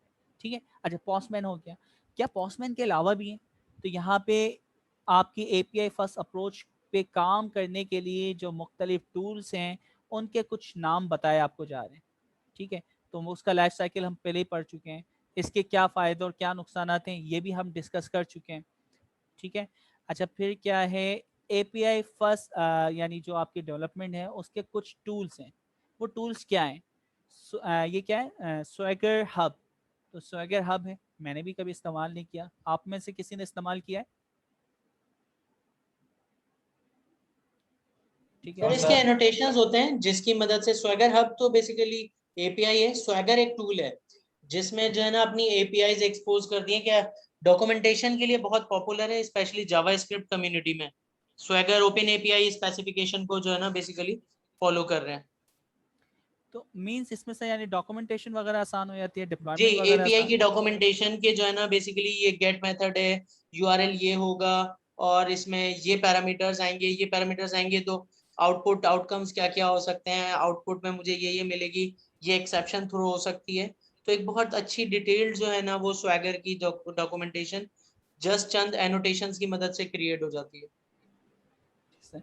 और सर इसी तरह फास्ट एपीआई के बारे में कुछ बताएं। फास्ट एपीआई पे मैंने काम नहीं किया हुआ, बेसिकली स्वैगर को मैंने देखा हुआ। फास्ट एपीआई क्या है? Open source web framework that creates to API first projects and operate in a way that should familiar feel. अच्छा लेट मी सर, थोड़ा सा गूगल। जी सर, मैंने इस पे थोड़ा सा काम यानी पहले किया था फास्ट एपीआई पे, और आपकी पाइथन बेस जो होती है ना एपीआई बनाना, इस पे बड़ा आसान है। जैसे हम फ्लास्क का सर्वर लिखते हैं, फिर एपीआई बनाते हैं, फिर उसका रिस्पांस करवाते हैं वेस्ट या जो भी है। तो यहाँ पे ना आपकी यानी आप समझे 2 या 3 लाइन्स ऑफ कोड से पूरा का पूरा यानी आपका बैकएंड जो एपीआई का सर्वर वगैरह वो खुद बना के दे देता है सब कुछ। जी बिल्कुल तो ऐसे ही है, सही कह रहे हैं आप। और स्वैगर में भी जो है ना अगर आपने डॉक्यूमेंटेशन बना ली है तो आप उसके बाद उसके किसी भी लैंग्वेज के जो है एपीआईज क्रिएट कर सकते हैं। एग्जैक्टली, बिल्कुल। तो ये फास्ट एपीआई यानी पाइथन बेस और दूसरी लैंग्वेज वगैरह के लिए भी ये डॉक्यूमेंटेशन वगैरह के लिए इस्तेमाल होती है। एपीआई मैनेजर ये भी इस्तेमाल होता है, ये भी आपकी एपीआई की डॉक्यूमेंटेशन यानी डिप्लॉयमेंट वगैरह क्रिएट वगैरह करना, इन सारे कामों के लिए हो रहा है। तो हमने जो सिलेक्ट किया है सबसे इम्पोर्टेंट वो है पोस्टमैन। तो पोस्टमैन के अगर आप इन सबसे यानी कंपेयर करें जितने भी ये टूल्स हैं, उस पोस्टमैन के फीचर्स सबसे ज़्यादा हैं। ठीक है, तो इस वजह से हमने पोस्टमैन को ही सिलेक्ट किया। ठीक है, अच्छा ये आर्टिकल हो गया जिसमें हमें टूल्स के बारे में पूरी यानी इन्फॉर्मेशन मिल रही है, प्रॉप्स एंड कॉन्स मिल रहे हैं, एपीआई फर्स्ट अप्रोच, डेवलपमेंट हम कैसे इस्तेमाल करते हैं। तो ये हमने प्रीवियस आर्टिकल में भी डिस्कस किया है, यहाँ पे भी हम वही चीज़ डिस्कस कर रहे हैं। नेक्स्ट जो आर्टिकल है ये बड़ा अच्छा आर्टिकल है, और इसके अंदर कुछ एग्जाम्पल भी दी जा रही है। ओके, यहाँ पे जो हम स्टार्ट कर रहे हैं ना, डिज़ाइन थिंकिंग। डिज़ाइन थिंकिंग आप समझें कि बल्कि सर जिया ने जो कोर्स सर बनाया था ना, तो डिज़ाइन थिंकिंग, अच्छा सर जिया पहले ही वैसे काम कर रहे थे और यूबीएल इसको इम्प्लीमेंट कर रहा था 2017 से इन्होंने, या 2016 से एजाइल के ऊपर इन्होंने काम स्टार्ट कर दिया था डिज़ाइन थिंकिंग पे। ठीक है, जो इन्होंने पूरी लैब यहाँ पे डिजिटल लैब खड़ी की थी। अच्छा देखिए, डिज़ाइन थिंकिंग क्या है? पहले क्या होता था, आपने एप्लीकेशन बनानी है, आप हाँ, उस डोमेन के ना एक्सपर्ट बैठे बोले यार हमें लोन की सर्विस देनी, तो उन्होंने लोन की सर्विस देनी है, हमें ये डेटा चाहिए होता है कि ये फॉर्म हो, ये चीज़ें हों, उसकी इतनी सैलरी हो, इतने मन की उसकी स्टेटमेंट हो, अगर वो हमें दे तो ओके भाई हम उसको लोन दे देंगे, अदरवाइज नहीं देंगे। तो इस तरह बहुत सारे फीचर्स होते हैं। एक्सपर्ट लोग बैठते थे पहले और वो कहते थे ये चीज़ें होंगी, ये प्रोसेस बना दो, ओके डन खत्म। अच्छा वो बना के दे दिया और आपने उस प्रोडक्ट को लॉन्च कर दिया। अब पता चला कि भाई उसको जो इस्तेमाल करने वाले हैं, जिन्हें लोन लेना है या उस प्रोडक्ट को परचेज करना है, वो उस पे आते हैं, उनको प्रोसेस ही समझ नहीं आता कि भाई ये स्टेटमेंट क्या होती है। 1 ईयर स्टेटमेंट को उन्होंने कुछ और यानी लिखा हुआ है। ठीक है, तो उन्होंने उसका जो इंटरफेस है, उसका जो डिज़ाइन है, उसकी जो लैंग्वेजेस है, उसका जो प्रोसेस है, वो इतना मुश्किल तरीन बनाया कि जो कंज्यूमर है वो आया, उसने देखते वो भाग गया। यानी हम चाह रहे थे कि हम जब इसको डिजिटलाइज करते तो हमारा लोड कम हो जाता। अब कॉन्टेक्ट सेंटर पे ऑल कॉल आ रही है कि भाई ये प्रोसेस होता है कैसे, हमें बताएं, तो क्या क्या चीज़ इसमें करना पड़ती है। तो आपने डिज़ाइन एक्सपर्ट से तो बनवा लिया जो उस डोमेन एक्सपर्ट था, लेकिन आप जो इस्तेमाल करने वाले लोग थे उनके बारे में आपने सोचा ही नहीं। उनको जब वो प्रोडक्ट दिया तो उन्होंने उसको इस्तेमाल ही नहीं किया। तो अब मुझे बताएं, क्या ऐसा डिज़ाइन बनाने का कोई फ़ायदा हुआ? जी दोस्तों, उसका जी प्रोसेस सर, बहुत बिल्कुल हार्ड नहीं था। हुआ। ठीक है, तो अब देखें आपकी प्रोडक्शन में पैसे भी लगे, उसकी एक कॉस्ट भी आए, और जो हम उससे थ्रूपुट चाह रहे थे, उससे जो आउटपुट चाह रहे थे वो हमें नहीं मिला। क्या करें अब? तो फिर एक यानी एक कॉन्सेप्ट है डिज़ाइन थिंकिंग का। डिज़ाइन थिंकिंग सिर्फ प्रोडक्ट मैनेजमेंट में नहीं, आपकी रियल लाइफ में भी इम्प्लीमेंट होती है, आपके रोज़मर्रा के काम में भी इस्तेमाल होती है। आप किसी भी फील्ड में हैं तो ये कहता है कि डिज़ाइन थिंकिंग के जो रूल है ना, अगर आप उनको अपनाएं तो आप प्रोसेस उन चीज़ों को बहुत स्मूथ बना सकते हैं। ठीक है, तो अब ये डिज़ाइन थिंकिंग में कुछ 5 आपको यानी चीज़ें बताते हैं। 5 चीज़ें हैं क्या, वो यहाँ से हम देखते हैं। पहली चीज़ है एम्पैथाइज। एम्पैथाइज का मतलब है कि आप अपने कस्टमर, जो कस्टमर है ना, उसको यानी देखिए, एम्पैथाइज की मीनिंग कोई मुझे बताएगा? मैं यहाँ पे लिख रहा हूँ। एम्पैथी को जो है ना इंग्लिश में देखें क्या होता है? हमदर्दी करना। सर किसी दूसरे के पर्सपेक्ट से भी देखना। बिल्कुल ऐसा ही है। एग्जैक्टली अच्छा, दूसरे के दर्द को महसूस करना, उसके शू दर्द में को खड़े महसूस होके करना। सोचना, हमदर्दी करना, बिल्कुल। तो अब यहाँ पे अब देखिए, मैं एक प्रोडक्ट बनाने वाला हूँ स्कूल के बच्चों के लिए। ठीक है, और उस प्रोसेस को मैंने इतना हार्ड, यानी उसकी इंग्लिश वगैरह सब कुछ ऐसी लिखी, उसका प्रोसेस ऐसा बनाया है जिसको एक पीएचडी लेवल का बंदा पढ़ पाए। तो भाई आपने तो बड़ा अच्छा सोच के बनाया कि इस लेवल का मैंने एक प्रोग्राम बनाया है, एक फॉर्म बनाया है जो पीएचडी वाला तो बहुत अच्छे समझेगा। लेकिन हमारा जो कस्टमर था, वो सेगमेंट था, वो था स्टूडेंट, मैट्रिक क्लास का। तो अब वो मैट्रिक क्लास वाले बच्चे को हम पीएचडी वाली लेवल से यानी कॉन्सेप्ट से बात करें, वो चीज़ें सिखाएं, तो कभी भी नहीं सीख पाएगा। तो हमें सबसे पहले जो हमारे उस प्रोडक्ट को इस्तेमाल करने वाला है उसके साथ एम्पैथाइज, उसकी उसकी जगह अपने आप को रख के सोचना होगा कि यार ये प्रोडक्ट, ये बच्चा, उसकी क्या क्या मुश्किलात हैं, वो क्या इन्वायरमेंट में चीज़ें फेस करता है, उसके लिए हम इस प्रोसेस को किस तरह आसान बना सकते हैं। अच्छा वो कौन सी लैंग्वेज को बेहतर समझता है, तो वो सारी चीज़ें उस पर्सपेक्टिव से सोचेंगे। ठीक है, तो हमें एम्पैथाइज होना पड़ेगा अपने कस्टमर, अपने सेगमेंट जिनके लिए वो प्रोडक्ट आप बनाने वाले हैं, उनके साथ हमदर्द होना पड़ेगा, उनके साथ उनकी तरह सोचना पड़ेगा। ठीक है, अच्छा फिर उसके बाद आपने सोचा कि हाँ यार ये स्टूडेंट है, आपने तमाम उनकी जो मुश्किलात है सब कुछ समझ ली। ओके, उनके दर्द को आप यानी फिर आप जानते हैं उस कस्टमर्स को, फिर क्या करना है, define your users need, their problems and your insight. अच्छा देखिए, मुझे पता चला मैट्रिक के बच्चे होते हैं, मैट्रिक के बच्चों का क्या लेवल होता है, ये मेरे पास इनसाइट है। ठीक है, मैंने जो एम्पैथाइज किया वो इनसाइट मेरे पास मौजूद है। अच्छा फिर क्या हुआ, अब मुझे जो यूजर है ना, मैट्रिक के बच्चे, उनकी नीड्स मालूम करना होगी। नीड्स क्या है भाई? उनके असाइनमेंट में उनको प्रॉब्लम हो रही है, किन चीजों में प्रॉब्लम हो रही है, उनकी नीड्स, उनकी प्रॉब्लम्स। तो नीड्स वो क्या चाहते हैं, प्रॉब्लम्स उन्हें किन चीजों में मुश्किलात आती हैं। तो हमने एम्पैथाइज किया अपने कस्टमर्स को, उसके जरिए मेरे पास एक चीज आ गई, और वो क्या है आपके पास, योर इनसाइट, आपके पास इनसाइट मौजूद थी। ठीक है, या पहले से आपके पास मौजूद थी कि मैट्रिक के बच्चे ऐसे हैं, तो आपकी जो भी इनसाइट है, आपके पास प्रीवियस जो भी एक्सपीरियंस है, चाहे वो कॉलेज के स्टूडेंट का, यूनिवर्सिटी के स्टूडेंट का है, वो आपकी इनसाइड है। लेकिन अभी जो मैं सेगमेंट को टारगेट कर रहा हूँ वो मैट्रिक के बच्चे हैं, तो मैं उनकी नीड और उनकी प्रॉब्लम को जानूंगा। तो पहले एम्पैथाइज, जिनके लिए आप काम करने वाले हैं, उनको पहले अच्छी तरह समझें, उनको दर्द को समझें, उनके साथ हमदर्द हों। ठीक है, उसके बाद आपकी जो इनसाइड है उसको इस्तेमाल करते हुए उन्हीं कस्टमर्स के आप नीड्स और प्रॉब्लम को जानेंगे। अच्छा, फिर क्या होता है, आइडिएट। आइडिएट में by challenging assumption and creating ideas innovation solution. अच्छा, ये बड़ी इंपॉर्टेंट चीज है। आइडिएट, आइडिएट का क्या मतलब है? देखें, मैं अगर बोलूं कि यार मैट्रिक के बच्चों को ये प्रॉब्लम आ रही है, बल्कि इन्होंने देखें एक एग्जांपल दिया, हम उसको पहले डिस्कस कर लेते हैं, फिर ये चीज़ समझ आएगी। ये आप एक पिक्चर देख रहे हैं, इस पिक्चर में एक ड्राइवर गाड़ी ट्रक चला रहा था और उसने ब्रिज के नीचे से गुजारी। ब्रिज की हाइट इतनी ज़्यादा नहीं थी, ठीक है, तो उसका जो ट्रक है वो यहाँ आके क्या हो गया, स्टक हो गया। ठीक है, अच्छा, अब यहाँ पे जो भी यानी लाइक पुलिस वगैरह, जो भी इमरजेंसी उनकी यानी फोर्सेस हैं, ठीक है, जैसे कि फायर फाइटर्स वगैरह, वो सारे के सारे यहाँ पे आ गए। अच्छा, अब ड्राइवर और उस जो भी यानी मैनेजमेंट है, जो भी आपकी यानी लॉ इन्फोर्स है, उनके दरमियान बहस चल रही है कि यार इसको कैसे निकालें। ठीक है, बोल रहे हैं तोड़ के निकाल दो। अपनी अपनी हर बंदा अपनी एक्सपीरियंस के हिसाब से अपनी अपनी राय दे रहा है। ठीक है, तो हमें क्या आइडिया मिलने कि भाई एक कह रहा है कि यार दूसरा ट्रक से बांधो और उससे खींच के निकाल लो। तीसरा कह रहा है कि ऊपर की यानी जो भी इसका कंटेनर है बैक से उसको आप ब्रेक करें, तोड़ें, उसके बाद निकाल लो। और बहुत सारी एग्जाम्पल हो सकती हैं। तो वहां से एक लड़का गुजरता हुआ जा रहा, उसने क्या कहा, उसने कहा कि भाई आपकी हाइट की वजह से ये स्ट्रक हुआ हुआ है, फंसा हुआ है, आप इसके टायर की हवा निकाल दो।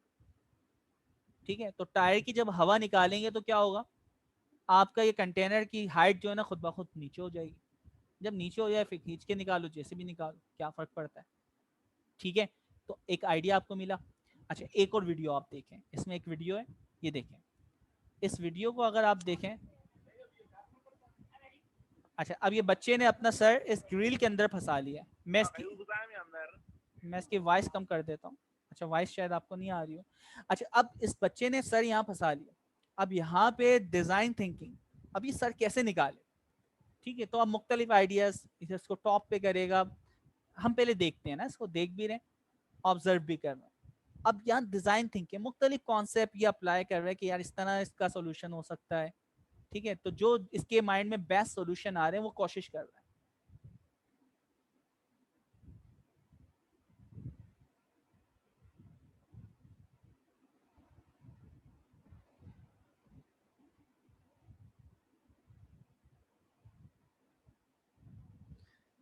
देखें बच्चे कैसे कैसे काम करते हैं, बड़ी हिफाजत करना पड़ती है बच्चों की।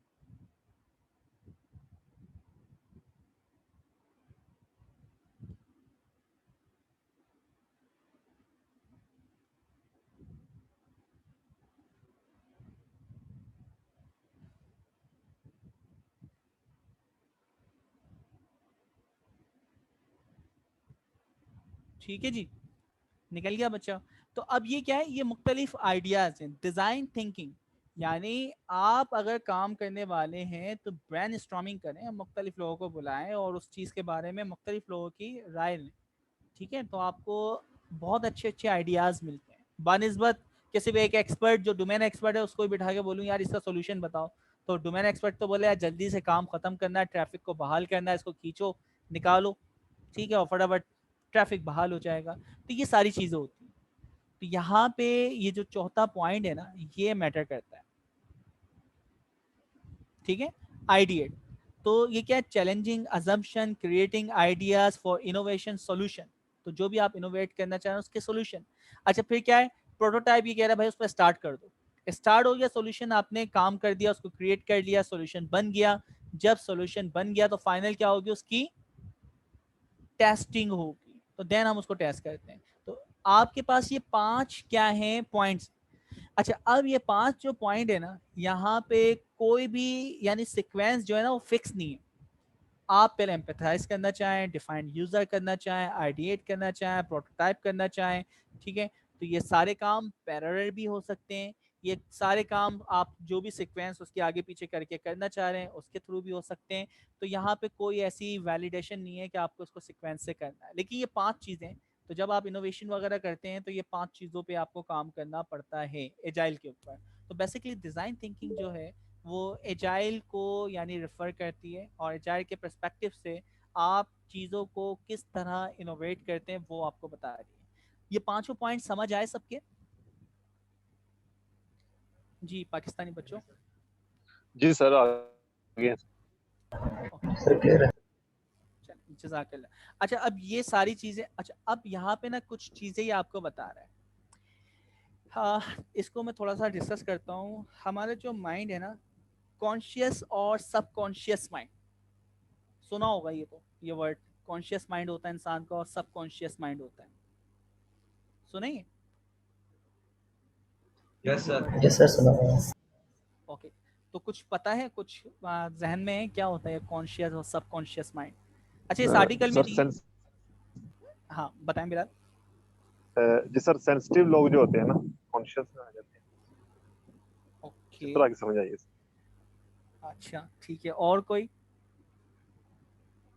सर कॉन्शियसनेस, ये कॉन्शियस माइंड होता है जो कि अभी हमारा है कि आप कह रहे हैं और हम सुन रहे हैं। कॉन्शियस होता है जो कि स्लीपिंग माइंड भी कहलाता है, जो कि सबकॉन्शियसली हम लोग जो है बगैर एहसास किए हम लोग जो है ना प्रोसेस कर रहे होते हैं।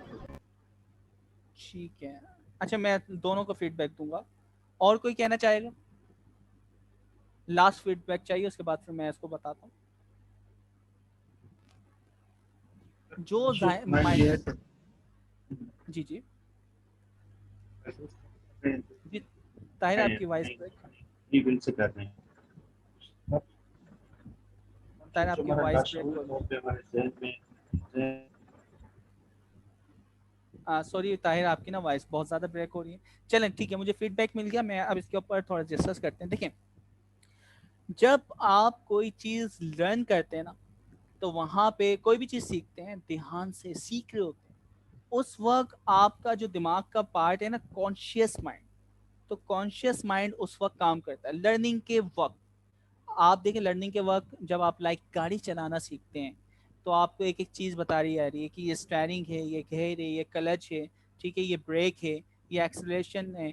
तो वो सारी चीज़ें आपको बताई जा रही है, कब क्या करना है वो प्रोसेस आपको बताया जा रहा है। तो जब आप फर्स्ट टाइम गाड़ी चलाना सीखते हैं, आपका माइंड कितनी सारी चीज़ों पर फोकस कर रहा होता है, और कि कोई गलती ना हो जाए, तो फुल यानी आप कॉन्शियस होके एक एक चीज़ को ऑब्जर्व करते हैं कि जब घेर लगाते हैं तो क्या होता है, आप एक्सलरेट देते हैं तो क्या होता है, ब्रेक लगाते हैं क्या होता है, क्लच दबाते हैं क्या होते हैं, क्लच हल्का सा दबा के अगर घेर डाल दें तो क्या होता है, वो सारी चीज़ें आप कॉन्शियसली लर्न करते हैं। तो इसका मतलब है जब हम लर्निंग कर रहे होते हैं ना, उस वक्त हमारा कॉन्शियस माइंड एक्टिव होता है। अच्छा, सबकॉन्शियस, सबकॉन्शियस क्या है? आपने एक चीज़ नोट करी, जब आपको गाड़ी बाइक कार जब चलाना आ जाती है, तो आप गाड़ी चलाते वक्त अपने ऑफिस के बारे में, अपने घर वालों के बारे में, ठीक है, और मुख्तलिफ आपके ख्यालात होते हैं, वो आप लोग बेहतर जानते हैं क्या क्या होते हैं, तो वो सारे चल रहे होते हैं और आपकी गाड़ी चल रही होती है ना, रास्ते पे ऊपर आपका फोकस होता है ना, आप क्लच कब लगाना है, घेर कब लगाना है, ब्रेक कब लगाना है, आपका माइंड किसी चीज़ पे नहीं होता, आप अपनी ध्यान में होते हैं, और सारी चीज़ें आप बिल्कुल परफेक्टली ड्राइव करते हुए या राइड करते हुए अपनी डेस्टिनेशन पे पहुंच जाते हैं। उस वक्त आपका कॉन्शियस नहीं, उस वक्त सब कॉन्शियस माइंड आपका काम कर रहा होता है, ठीक है। अच्छा, तो हमें ये बताएं कि कॉन्शियस माइंड चीज़ों को फास्ट यानी वो प्रोसेस करता है या सब कॉन्शियस करता है? जी, एग्जाम्पल आपके जहन में आपको बताई भी गई है, तो आप बताएं कि कॉन्शियस माइंड या सब कॉन्शियस माइंड ज़्यादा फास्ट काम करता है? ज्यादा फास्ट लगने में ऐसा लग रहा है कि सबकॉन्शियस, ठीक है, तो फिर क्योंकि let's यस discuss। सर। वो एक चीज कर रहा है और साथ में दूसरी चीज भी कर रहा है, मतलब दो चीज एक साथ कर रहा है। ठीक है, तो बिल्कुल आप सही कह रहे हैं कि सबकॉन्शियस माइंड जो है ना वो बहुत फास्ट काम।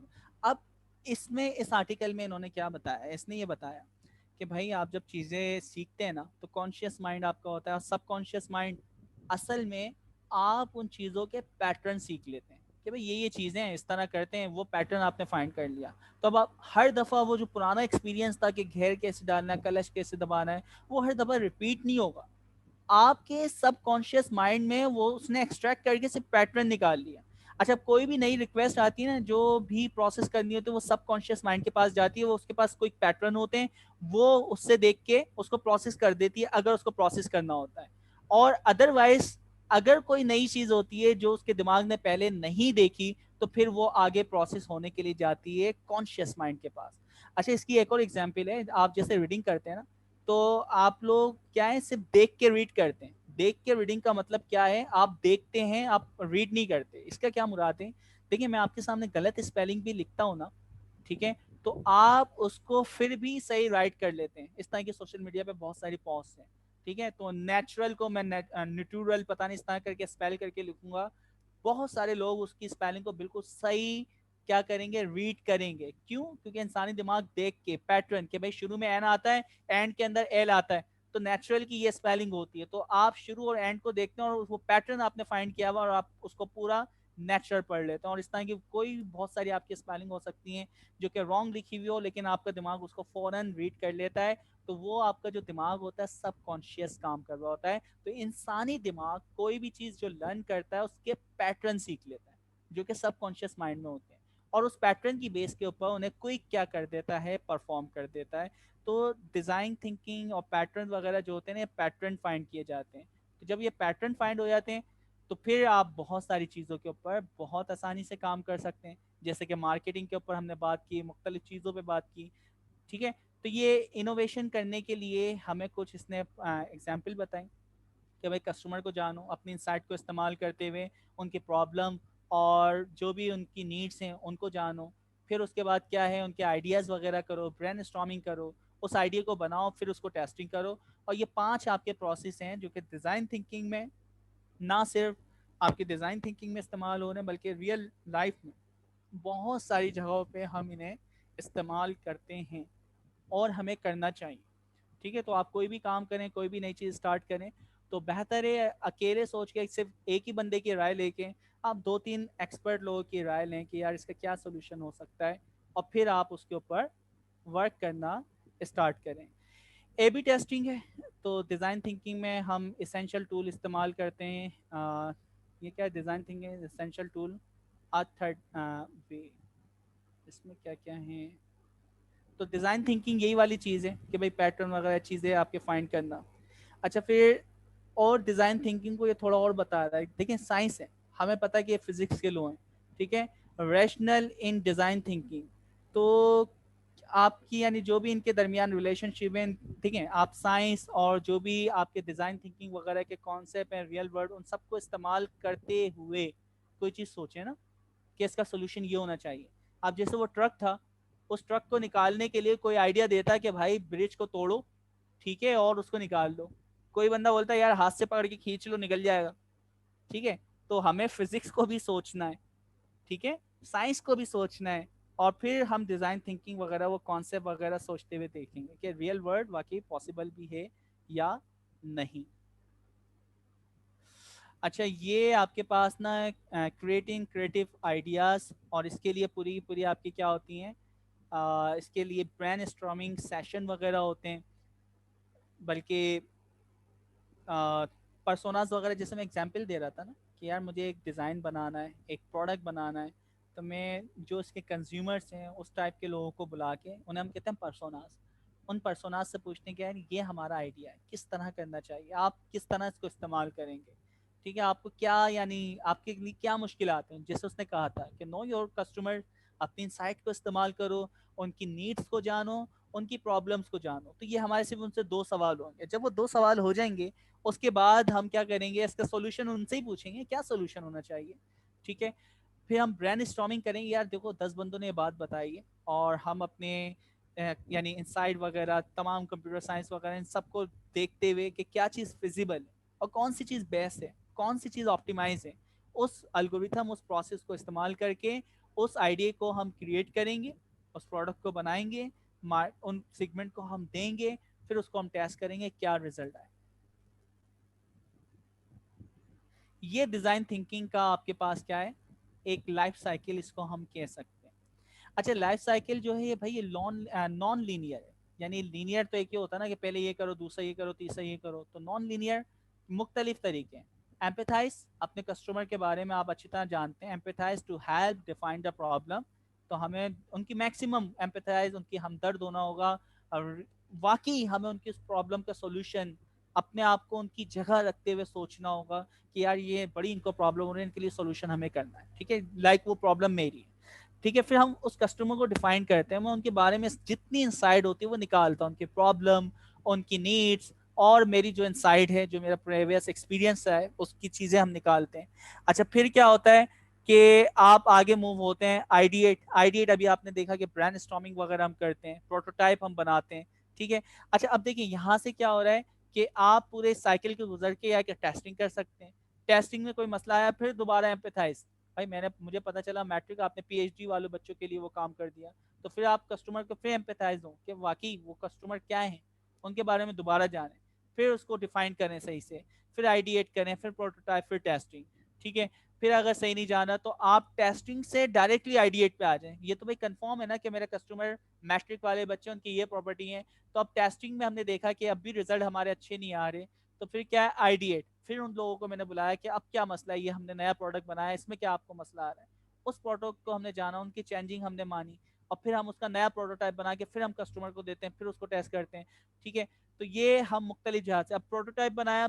अच्छा, प्रोटोटाइप बनाते ही हमने उसका एक, यानी जो भी टेस्टिंग फीचर्स वगैरह है, हम आइडिएट, जैसे कि ए बी टेस्टिंग होती है, तो हमने फिर उनको दिखाया, उनसे आइडिएट किया, उनसे टेस्ट करवाया, उनके रिजल्ट आए, तो ये आपके साइकिल मुख्तलिफ तरह से चलते रहेंगे, ठीक है। तो कभी आप एम्पैथाइज से डिफाइन पे जा रहे हैं, आइडिएट पे जा रहे हैं, प्रोटोटाइप पे जा रहे हैं, टेस्ट पे जा रहे हैं, कभी टेस्ट से आइडिएट पे आ रहे हैं, कभी प्रोटोटाइप से आइडिएट पे जा रहे हैं, ठीक है, कभी टेस्ट से आप डिफाइन पे आ रहे हैं, और कभी एम्पैथाइज से, तो ये मुख्तलिफ आपके पास क्या है।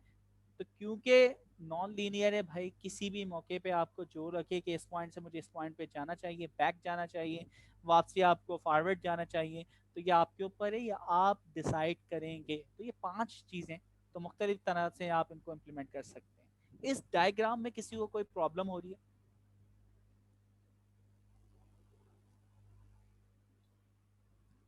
अच्छा, हम कनेक्टेड हैं सबके साथ? Yes sir. Yes sir. जी सर, बिल्कुल है सर, बिल्कुल है। जज़ाकल्लाह। ठीक है, तो ये जो प्रोसेस मैंने बताए, इसमें अगर किसी को कोई प्रॉब्लम हो रही हो दोस्तों?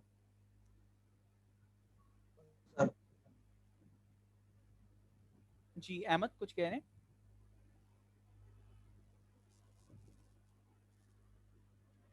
कोई भी कुछ नहीं कह रहा, ठीक है, सही है, फिर हम आगे इसको मूव करते हैं।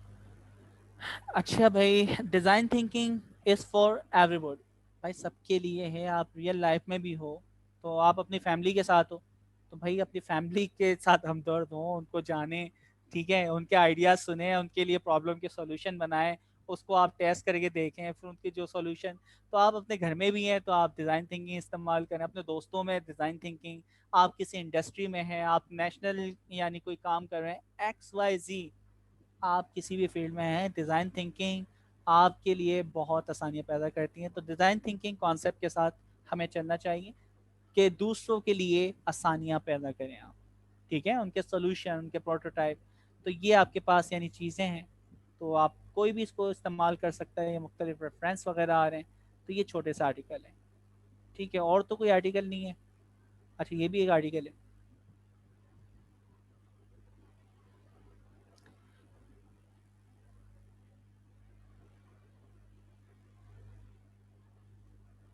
अच्छा भाई, डिज़ाइन थिंकिंग, अब इसको हम एपीआई के साथ कैसे, तो भाई एपीआई के साथ कैसे कनेक्ट होगा, वहाँ पे भी उसने बताया था ना कि हमें एपीआई को पहले डिज़ाइन करना पड़ेगा, प्लान करना पड़ेगा, उसके बाद हम उसका मॉक सर्वर बनाते हैं, उसके बाद हम उसको टेस्ट करते हैं।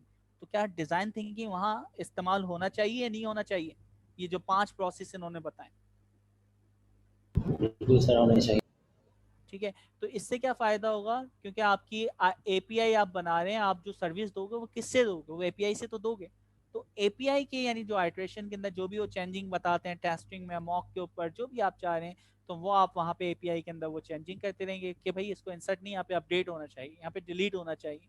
तो वो कह रहे हैं कि एक फीचर और दो कि मैं लिस्ट अपेंड करवा सकूँ। तो जो भी वो हमें चेंजिंग बता रहे हैं पर्सोनास, उसके हिसाब से हम अपनी एपीआई को अपडेट करते हैं, उसको मॉक सर्वर में देते हैं, मॉक सर्वर दोबारा टेस्टिंग होती है, कोई स्टैक होल्डर हमारे जो भी कस्टमर्स हैं, सेगमेंट है, वो उसको चेक करता है, और अगर उसके रिजल्ट अच्छे आना शुरू हो जाते हैं, सब बोलते हैं ओके बहुत अच्छा फीचर आपने बना दिया, इसका मतलब बस अब फीचर को चलने दें। और फिर लॉन्ग टर्म पे हम उसको बार बार वैलिडेट करते रहेंगे, क्या स्टेट आ रहे हैं, ट्रैक हमें करना पड़ता है एक पर्टिकुलर टाइम के लिए, ठीक है। यानी लाइक नया कोई फीचर बनाया तो मैं उसको 1 साल, 1.5 साल, 6 महीने उसको ट्रैक करूंगा, उसके क्या रिस्पॉन्स आ रहे हैं। और जब वो स्मूथ हो जाता है कि भाई सबके पास अब कोई प्रॉब्लम ही नहीं आते, ठीक है, तो फिर हम उसको यानी ट्रैक करें या ना करें फिर फ़र्क नहीं पड़ता। तो न्यू फीचर जब भी हम बनाते हैं उसको ट्रैक करते हैं, ठीक है, टेस्ट करते हैं, वैलिडेट करते हैं, और ये प्रोसेस आपका चलता रहेगा। तो ये एक्सपीरियंस वगैरह किस तरह एपीआई से इम्प्रूव हो रहा है, तो इसमें वही वाली सारी बातें कि किस तरह डिज़ाइन इम्प्रूव होगा, हमें यूज़र सेंट्रिक होकर सोचना पड़ेगा। तो डिज़ाइन थिंकिंग जो है ना वो स्पेसिफिक वर्ड के ऊपर फोकस करती है, यूज़र सेंट्रिक।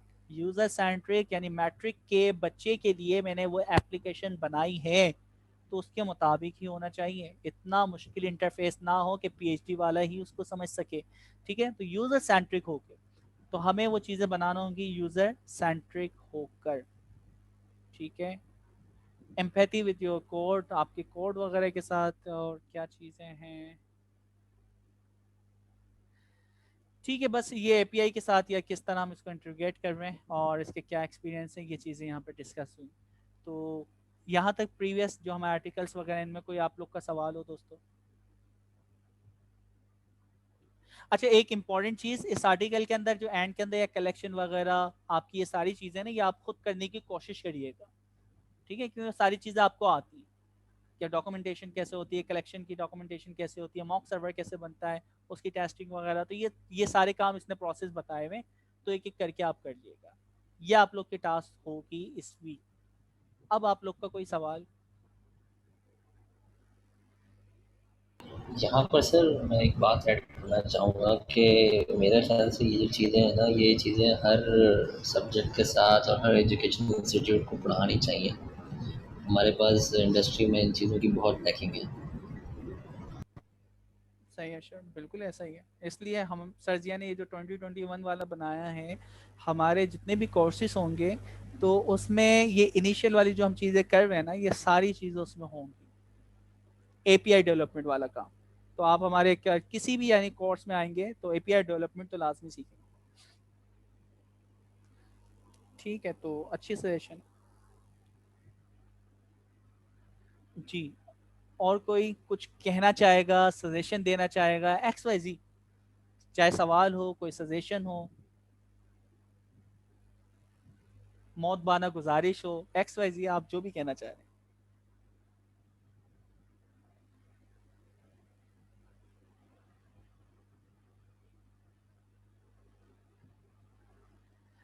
जी सैनाम, आप कुछ कहना चाहेंगे?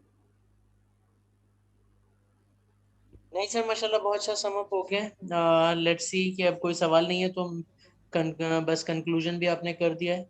आज के लेक्चर को यहाँ ख़त्म करते हैं। सिर्फ एक बात ऐड कर दूं मैं कि जो है बेसिकली अब तक हमने जो देखा है, एपीआई डिज़ाइनिंग देख ली कि रेस्ट एपीआई कैसे डिज़ाइन होती हैं, ग्राफक्यूएल एपीआई देख ली हमने कैसे डिज़ाइन होती हैं, हमने डिज़ाइन प्रिंसिपल्स देख लिए कि एपीआई फर्स्ट प्रिंसिपल क्या है, डिज़ाइन थिंकिंग क्या है, पैराडाइम क्या फेजेस हैं डिज़ाइन थिंकिंग के, किन चीज़ों को मद्देनजर रखना है डिज़ाइन थिंकिंग के दरमियान, प्रॉब्लम सॉल्विंग अप्रोच को जो है ना ऑल द टाइम जो है वो बेसिकली इनोवेटिव आइडियाज़ को जो है ना वो बेसिकली प्रोमोट करना चाहिए कल्चर के अंदर, even if it comes from a very junior person.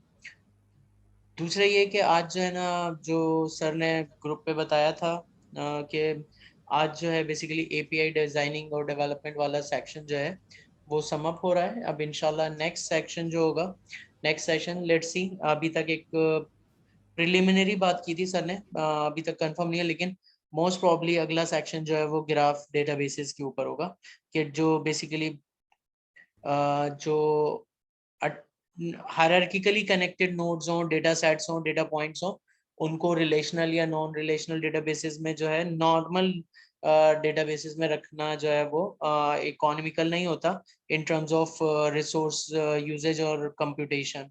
तो उसके लिए स्पेशल पर्पस डेटाबेसेस आते हैं जिन्हें हम NoSQL कैटेगरी में ही डालते हैं, और वो ग्राफ डेटाबेसेस कहलाते हैं, जिनमें Neo4j बहुत पॉपुलर है। AWS वालों का नेपचून पॉपुलर हो रहा है बहुत तेजी से। सर जो है बेसिकली नेपचून को टारगेट करेंगे, उसकी क्वेरी लैंग्वेज देखेंगे, उसके मॉडल प्रिंसिपल्स हम देखेंगे कि किस टाइप की एप्लीकेशंस के दरमियान, किस तरह के यूज केसेस के दरमियान के लिए आपको जो है बेसिकली ग्राफ डेटाबेसेस यूज करने चाहिए।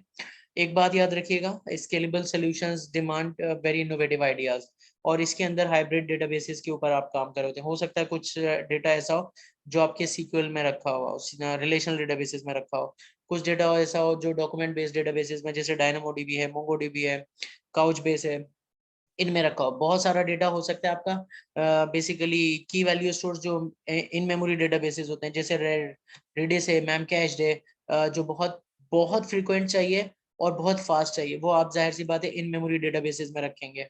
तो वो आपने जो है बेसिकली मैमकैच्ड या रेडिस रखा हुआ हो, और बहुत स्पेशल पर्पस कोई डेटा हो जो कि जो है आप ग्राफ बेस्ड जो है वो डेटाबेसेस में रख रहे हो। तो हम देखेंगे इंशाल्लाह नेक्स्ट क्लास में कि किस तरह के सिनेरियोज में जो है आप इन डेटाबेसेस के ऊपर जाएंगे, कौन से ऑपरेशंस हैं जो इन डेटाबेसेस में बहुत एफिशिएंटली और ऑप्टिमाइज्ड वे में जो है वो कंप्यूट हो रहे होते हैं। तो ये इंशाल्लाह नेक्स्ट वीक का जो है वो प्लान है। जी सर। जी सर, जज़ाकल्लाह। फिर हम क्लास को एंड करते हैं अगर आपकी इजाज़त हो तो। जी बिल्कुल, थैंक यू एवरीवन। इंशाल्लाह अगले हफ्ते मुलाकात होगी आप सबसे। अल्लाह हाफिज। अल्लाह हाफ़िज़ सर। हाफिज़।